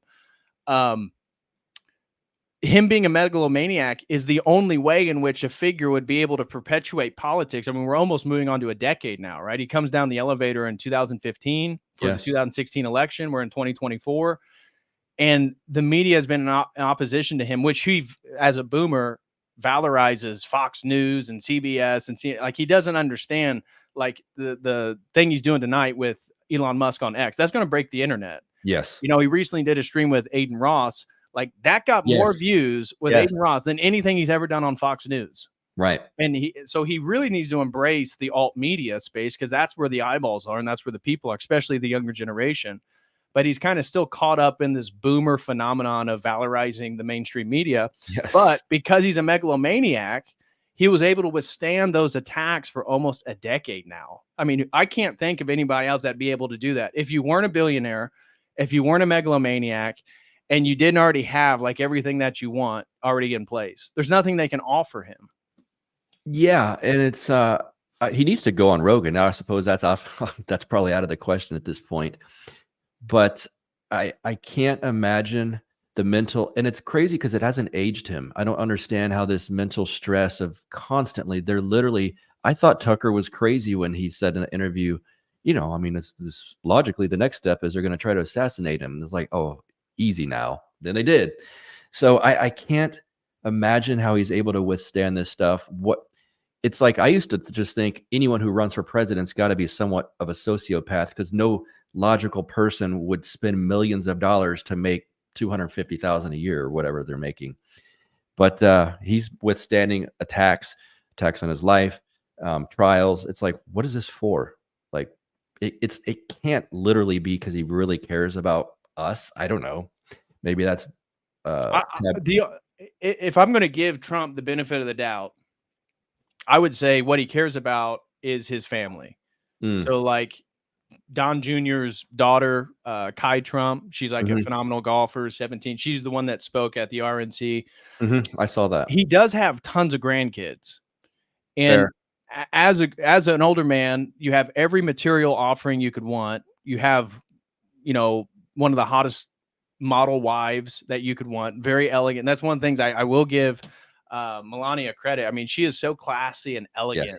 The way that she just carries herself and appears. What would be the benefit? And the only thing, if true, is that he actually genuinely cares about the future of the country for his children and his grandchildren. That'd be the only thing. But like I said, when Tucker went public, because that was right around the time that Tucker got taken off Fox, and then he went on X, started his show, and I think Trump was the first or second interview. And mentioned to him about, you know, them wanting to assassinate you. And he kind of brushed it off. And he said, Tucker in another interview, that one of the times where he walked out with Kid Rock, Trump, and Dana White at one of the UFC events, he leaned over to Trump and said, look how much support you have. Basically, the only thing they could do is try to kill you. And Trump like ignored it. He wouldn't like listen to that even being a possibility. Now, you know, fast forward 7-8 months later, and they've already tried to kill him. And like I said, we know now over the last day and a half that Thomas Crooks literally was training with the rifle that he shot with at a facility where DHS, FBI, federal agents are trained and practicing. It's like 3 encrypted foreign accounts. Yeah, and you know, Trump has to know that. I find it fascinating that stuff like he gets upset about Joe Rogan saying something about RFK rather than like, these people tried to kill me. He just seems to blow it off. Well, yeah, they missed or whatever. It's like, dude, this is a way bigger deal than the biggest podcaster on the planet talking about RFK. Like that should be, but maybe is that where you work in the darkness and in silence and figure things out behind the scenes? I don't know. Yeah, I'm not sure either. And, you know, that's where Trump, one of my criticisms, you know, and I'll agree with the Groypers here, you know, I'll agree with Fuentes that the two individuals that they want to get ousted from the campaign, at least the Chris Lacenta or something like that, I forget his last name. Anyways, I looked up his profile today and people were sharing that when Trump got censored on Twitter, the dude was advocating for it. How did he get input in Trump's political campaign in 2024? Right. That makes no sense. Yeah. Again, now it does follow the pattern that Trump constantly hires the wrong people because he listens to these traditional institutional power sources, which are manipulative. Yeah. But if you're upset with Rogan making a offhanded comment about how he likes RFK Jr., how the hell have you hired a person to run your campaign who literally we have evidence on then Twitter advocating once you were deplatformed that this was a good thing and that this, it's like, what? Like how it doesn't make any sense. No, it's baffling. And at this point, we've had so many surprises that nothing will surprise me anymore. But why can't he get up on a show, like yours or mine or Rogue or something where someone can ask him legitimate questions like this? I mean, it was close with Tucker, I suppose, but it's like, if other people see this, I assume you see it too. Someone's got to whisper in his ear, like, look at these reports. Look at what this guy was saying. I don't know. It's baffling. Pim, shout out to Pim. He says, I think he's a patriot and wanted to achieve greatness. He loves like Patton and like Andrew Jackson's his favorite president. Pretty interesting president to choose. Look what he's already done. Unspeakable damage to the New World Order, popularizing on the global scale nationalism and a strong border. That is true. That is true. That's where even if they didn't try to assassinate, leads me to think that he is an outsider, no matter how much he's controlled by certain money and certain groups of people. Yes. Let's put it that way. I don't think he's ideologically based in those people, by the way, with those. No, I don't. He's taking money. I think he takes money. Again, Sheldon Adelson, a lot of the very wealthy donors to conservative movements that have sympathies towards Israel. We'll put it that way. And of course, then his son-in-law Jared Kushner is part of a elite Jewish family in Israel, and they're part of the people that believe that they're bringing about the Messiah, which is, as an Orthodox Christian, is our Antichrist. I mean, that's not controversial. That's just straightforward theology. And it gets back to Jim Bob's point earlier about choosing the dialectic between Israel or Islam. It's like both are attempting to undermine your civilization. Yes. You can say that it's genocide. Israel is committing genocide. That seems to be a fact. Yes. And that my sympathies are with the Palestinian people in a plight in which nobody is coming to help them. Right. And at the same time, not supporting Islam or thinking that it's a major ally of Western Christians. That's ridiculous. Yes. Yes. It's I had someone tell me, well, if you're not for Israel in this conflict, you're on the same side as the people that were burning cities with the BLM riots. And it's like, I'm not on that side. There's nuance to be had here. Not everything is left versus right or whatnot. There's nuance to be had here. There's a genocide going on, obviously. And it doesn't mean that I love Hamas, Right. No, and that's where when Netanyahu came, and I mentioned this in a couple streams already, he got the largest number of standing ovations. I think it was like 58 is the most for any foreign speaker in Congress. And at the same time, outside of there, you have these, people that are writing Hamas on the Liberty Bell, tearing down American flags and burning them. And I wouldn't be surprised. I'd be curious where the funding comes from for that group, because I wouldn't be surprised if it has potential connections back to Israel. Correct. Or maybe Jewish figures who are grabbing the most animated, less informed people that are, provocative, putting them in a place where they are all mobilized in the same vicinity so that they can cause a spectacle to create the dialectic. Look how well-mannered all the Zionist supporters of Israel are. They're in Congress. We have the prime minister here. Look at the, Ben Shapiro and the Daily Wire. And then you look at all these Hamas supporters, the people that are pro-Palestine. And like it forms the perfect dialectic for the average uninformed person to say, well, I'm with civility, so I guess I support Israel. Yep. Yeah, I was thinking the exact same thing when I saw those, I guess, mini riots or whatever the disruptions outside there. It's like, I wonder who's funding this. Give me a break. It wasn't grassroots, let's say. Right. Yeah, Pim also said, even though he believes him to be a patriot pursuing greatness, Trump is pro-Zionist, probably support Israel, the Israeli war with Iran. And that's where, JD Vance, on the first night that he was nominated as VP, was kind of, raised my eyebrows. Was he made a comment in an interview that, we need to attack Iran. And it's like, dude, what are you talking about? Like, Yeah. are you taking IPAC money? Like, what's going on here? That's a worry. And of course, Iran's been this close, 2 weeks from getting a nuke for my entire life. Yeah. I've heard that. Yeah, they've been a week away. Yeah, Yeah. exactly. At Yeah. least since the Obama administration, it's been the narrative about Iran, right? They're on the precipice of nuclear weapons. Yeah. Yeah. Which Any minute here. Go ahead. No, it's just like I've heard this for my entire political life. Right. And we know that the list came out before 9/11 that Israel wanted Iraq, Saddam Hussein, Syria, Iran, Libya, Gaddafi. They wanted these power centers in the Islamic world to be undermined. Yep. And if you just start going down that list, interestingly enough, it's the U.S. military that has done that. Yes. Which has led me to say that we, unfortunately, are the military arm of political power structure.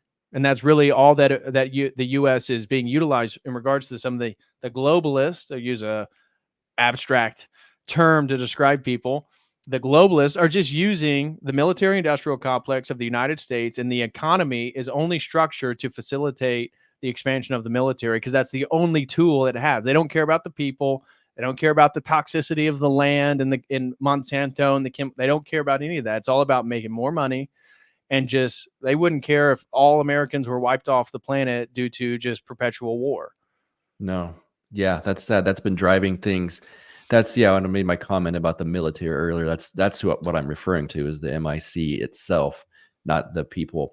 But I have noticed there's more of a hesitancy for young men now to join, which I find is a good thing. And of all things, they pushed out with their own jibby jab rules, pushed out a lot of good people when that happened. And so I don't know. Good luck with the next thing. I don't know that we have the literal manpower to do much, but we'll see. We don't. Well, and that's why even I follow Douglas Colonel McGregor pretty consistently just because, and he has opinions I disagree on, but he seems to be very informed in regards to military intel and what's going on. And so he's made this point multiple times that we lack actual manpower and skill other than like a few elite select groups of people, which again, there's only a limited number of those people. So he's argued the way that America is going to participate in this war is through technology. So it's going to be air and naval. He suspects that they're not going to use many soldiers on the ground, even though we know that 4,000 Marines have already been shipped to Israel. I believe they're there now.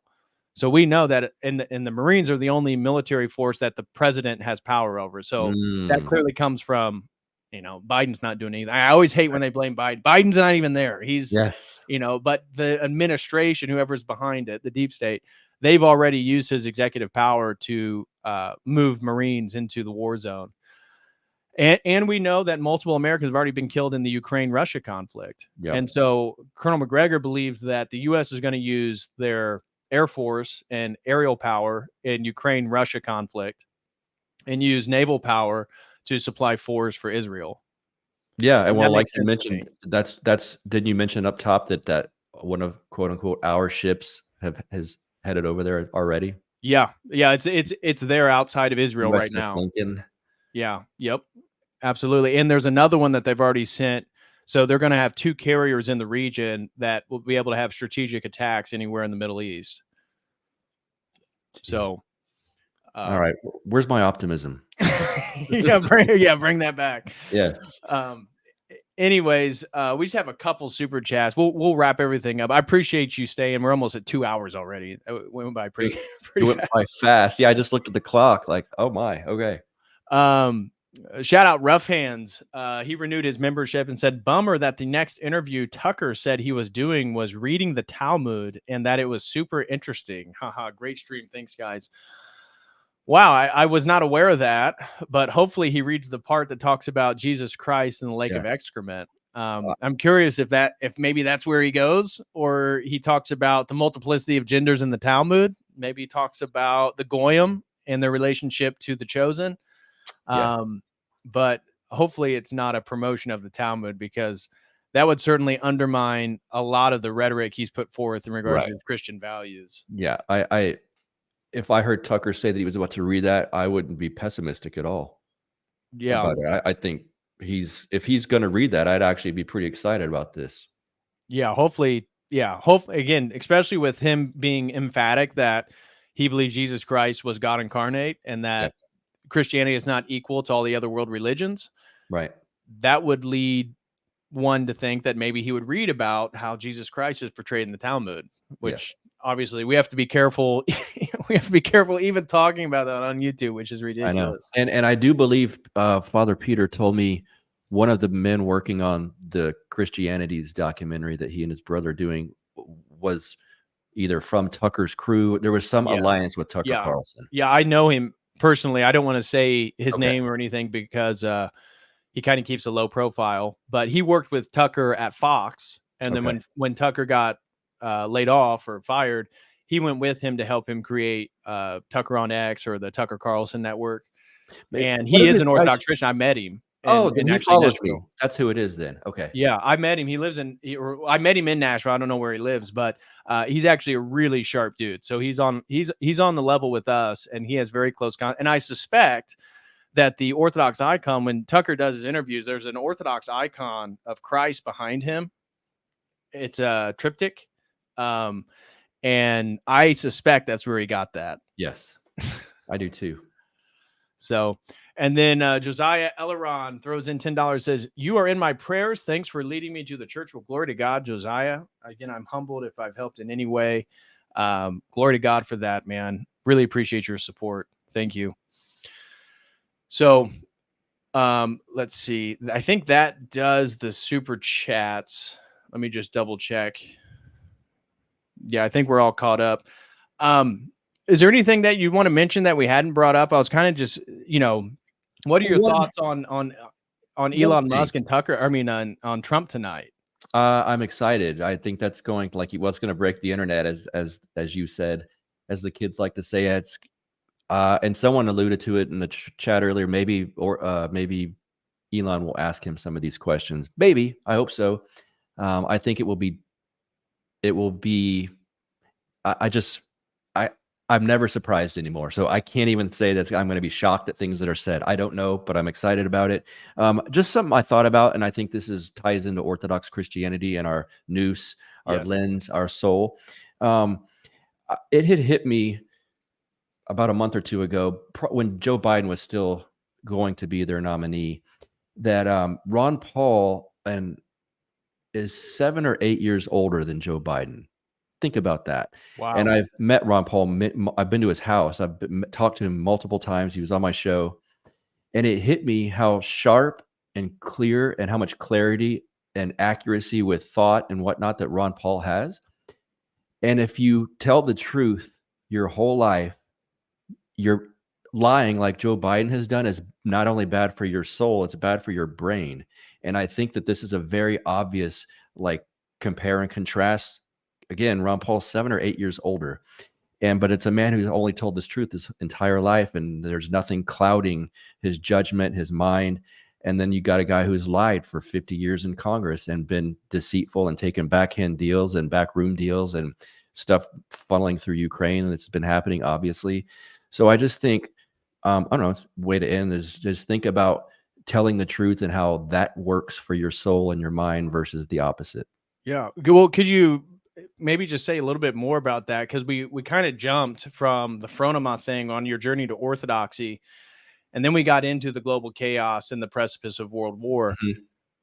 To conclude, how does now being Orthodox and being rooted in your faith change the way in which you look at political dynamics, how to save or create positive impact in America, all the turmoil? I mean, and you don't have to address all the topics we spoke about, but how does being Orthodox reframe everything? And like we both said, put everything back into place.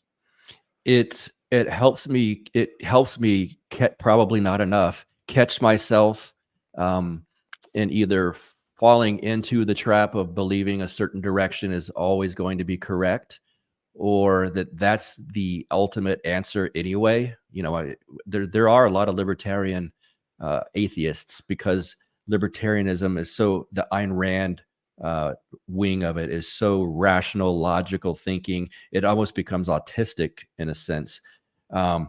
But to understand the spiritual warfare and stuff, that to look inside my own self before worrying about what on earth is going on with who's going to win, who's going to vote, who's going to do this, what sign do I put in my yard, things of that nature. And it's helped me see prideful people, to me, now stick out like nails on a chalkboard.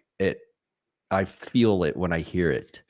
And that's one of the things that's helped me understand where people, maybe motivations are coming from, grifting, whatnot, fake people. We all need to be better at spotting those things. And I'm not saying I'm an expert, but I think Orthodoxy has helped me. You become more sensitive to it. Yes, like much more sensitive to the prideful. It's like I said, it's nails on a chalkboard, and I'm extra sensitive to it for some reason. For some reason, it's because it's the sin. And it's the again, that mystical relationship with the Holy Spirit, because you become more sensitive, at least in my experience. And this doesn't mean that, you have clairvoyancy and stuff like this, but like my own sins, I become more sensitive to those. But also then engaging in the world, I feel like as long as I'm not fired up on my own passions, because that then clouds the vision, clouds the noetic apparatus. But if I'm just in a calm, cool, collected state and just looking at culture, it's like you can sift the dynamics. And even with like Fuentes, what we're talking about, it's like I'm beginning to see the valuing of phenotype over spiritual truths is leading him into the same pattern of Richard Spencer and other people have gone down that path, where you really have no home, and really all you are is a reactionary figure attempting to destroy things and undermine them. Yes. And if the accusations that he has, watched trans porn, according, that's one person that was friends with him, said that he was watching tranny porn, part of this dollhouse group. Again, don't know. Hopefully it's not true. Maybe it's all malicious lies. But it begin to make sense, right? The living of a public persona that isn't authentic, just like you're saying with Joe Biden, it's corrosive to the soul. Correct. And it's corrosive towards the endeavors that you put forth in the world, that ultimately it's always destroying. It's always undermining. Yes. So one of the things as I'm just looking like who's building something, because that takes way much more effort. And if you're constructing and you're building, whether you're Christian or not, you'd have to be more in line with Christ, the Logos, in regards to just the building of order and preservation and withstanding something. So that's why I think rural people have to be much more self-sufficient, self-dependent, have actual skill sets, and they have to build things. Whereas when you live in a city, you're a consumer. It's easy to be destructive. Yes. And it's easy to get away with things in a city that I'm in a small town here. It's like, I mean, if I had the inclination to, I don't know, be some sort of scumbag, it's hard to, because I go to the local restaurant or bar and like there's people I go to church with in there, or there's people I know, and it's hard. But in a city, you can kind of hide in the shadows and do things. And one more point on that Groyper stuff, that you're spot on. That is a very progressive, let's say, disposition to if you're just reacting to destroy. I mean, French Revolution, that's a progressive disposition. Yeah, it's a revolutionary spirit, which is revolutionary spirit, anti-traditional Christianity. Yes. And Father Seraphim Rose has written a lot about that. Yeah, no, I agree. And I think that's why when we're engaging in politics as Christians, it's like the faith has to come first, because if it doesn't, you're just going to fall in a box of post-enlightenment revolutionary thought in which you're going to overturn something and create something better. Yes. And the only way we do that, again, as Orthodox, our whole worldview is about person and personhood. So the only way that we actually change the trajectory of America is by getting more true Christians in the country. We don't make America a Christian nation by creating, by enforcing blasphemy laws and stuff like Right. this. Right. We do Right. it by the vast, like 90% of the population is just Christian, and then they'll self-enforce it. And that's what we Yes. don't have. Acquire the spirit of peace, said this Yes. gentleman behind me. Absolutely. And 1,000 around you will be saved. And boy, I had something else I was going to talk about real quick, and now it's gone. I'm sure I had a thought and it died of loneliness. He'll come back. Shout out to Pim, who just gifted 5 COTEL Crew memberships. Thank you so much, Pim. Welcome, Dan, William Perdomo, Alexander King, Petru, and Talazian McDonald. So thank you so much, Pim, for that support. God bless you, brother. Really appreciate all of it. If you happen to you're think of it? If your being isn't grounded in truth and Christ and logos, and it's too easy for them, whoever this is, to Whatever operative of the devil. right, come in to many distract forms. you. And a perfect example, after 9/11, it was people thought, rhetorically, George Bush was a Christian. And so what do we want to do? Go kill those bastards in Iraq. What? And so if you're not rooted in truth, they're going to sway you. And the propaganda is as weak and poor as it's ever been.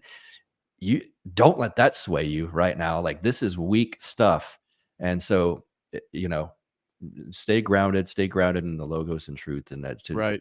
Otherwise, yeah, the way that I look at it from an Orthodox perspective, like even just scrolling social media, is like, again, our spiritual worldview has to begin with the logismy, and that the imagination is the battlefield. And so then people are tempted, and then the demons, it's not like a full possession or anything like that. Certainly, the more you engage in sin, the more you're going to become possessed. But in a way, the demon is acting through all of us when we act in certain ways. Yes. And when I'm scrolling social media, that's the way I look at, the chick who's inflaming my passions because she's dressed scantily on social media, something I don't even follow, and it's popping up. Yeah. And it's like, it's the temptation that she's already had for the validation, the gratification, the attention, that then she acts out, and they are. So it's like, I'm moving through the world as an Orthodox Christian. It's not political parties. It's not just ethnicities, even though preservation of your people is celebrated. We're not multiculturalist in that way, although there is no, everybody's one in Christ. But the temptations and the demonic attacks on individuals are then expressed to me by the way they act out in the world. And so it's like, we move through space and time, and we can see, it could be your neighbor that's upset with something, and maybe they're frustrated, but the demons act through them in a certain way. And it's like, it's on us to not then allow the inflaming of our passions to respond to it, which creates the tumbleweed effect. There's that reactionary spirit, revolutionary spirit, the reaction. And Father Turbo says this often too: their degeneracy is your trap. So naturally you get put, it's off-putting seeing the pride parades, let's say, that were happening. But then to go, I want to mow these people down. And, there's this instinct within some of us. And it's like, hold on, let this go. That's the same evil energy that they're displaying. Now you're thinking about it. And that's where this internal battle is.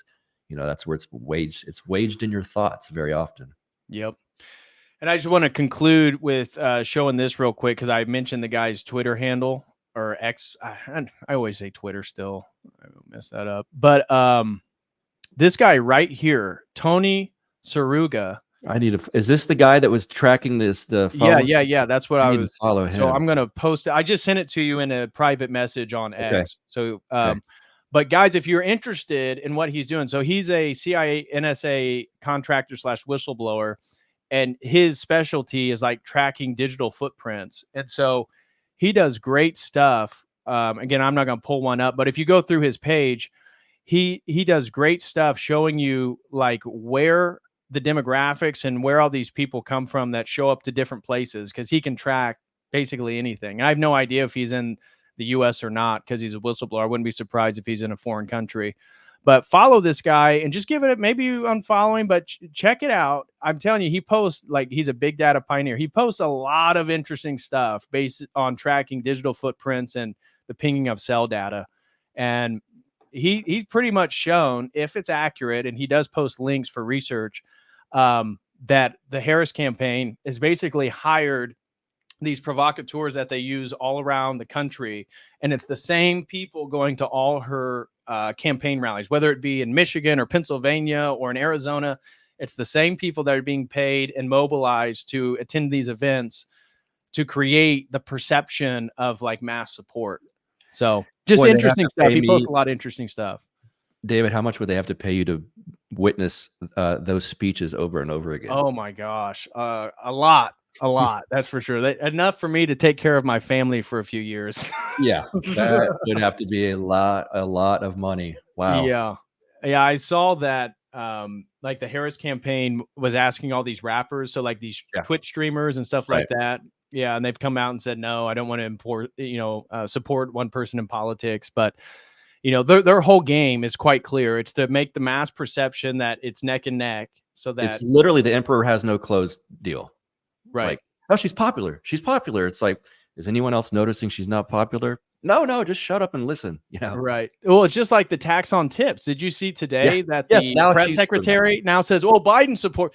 What are you talking about? Literally, like taxes on tips. The IRS agents are literally told to go after that. Yeah. It's like over $600 on Venmo. You have to report to your taxes. Yep. And that was their administration also, where they inflated the population of the IRS. Like they hired a bunch more people to do this stuff.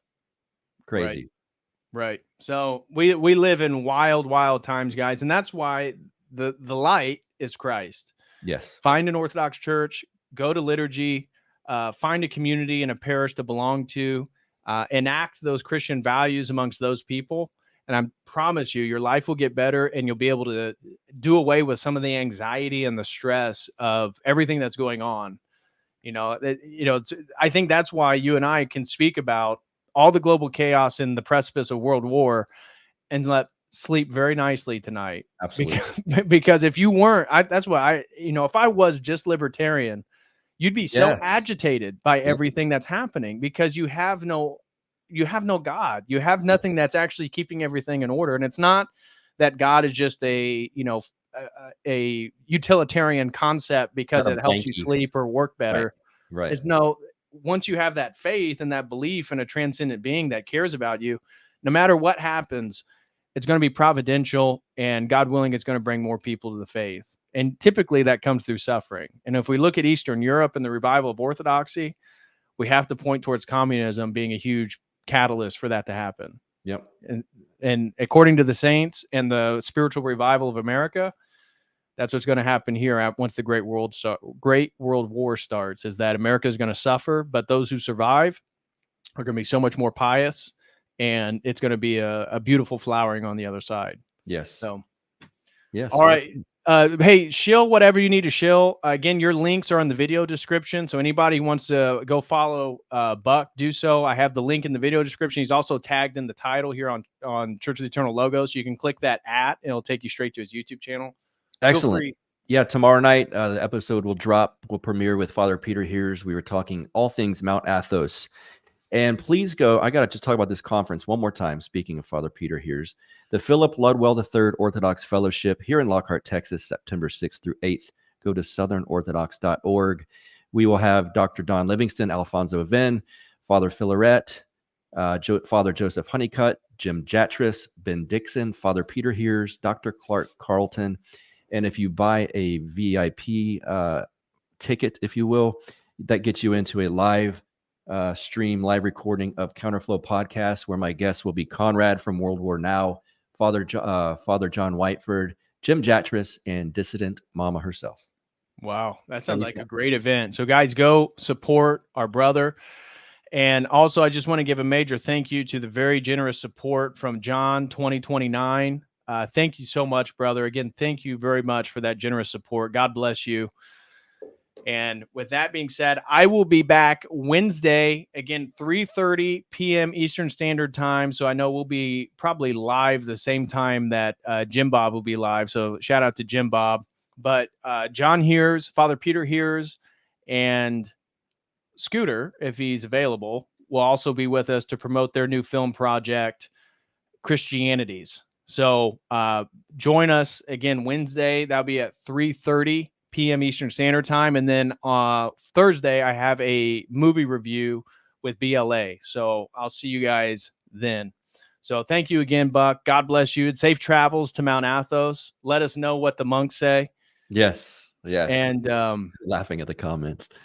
Yes. Yes. Oh I'm my not answering gosh. yes to that guy, but do you know who that person is? I think he wants me, but I don't know. Is he a Groyper? No. I have no idea who that is. Yeah, I'm excited. Trip to Mount Athos, and I'm going to try to do a video blog, and then you should, man. Come back here, and my man Mono from the Study of Stuff podcast said he would edit it all for me and make an episode. So. Dude, you should. That'd be great content. Film as much as you can. I will send you pics. You got it. All right. Sounds good. Well, guys, I will see you all Wednesday, and make sure you check out Buck's premiere of his video with Father Peter Hears tomorrow evening. You said that is what time? 7 p.m. Central Time. All right, 8 p.m. EST. So as always, until next time, God bless.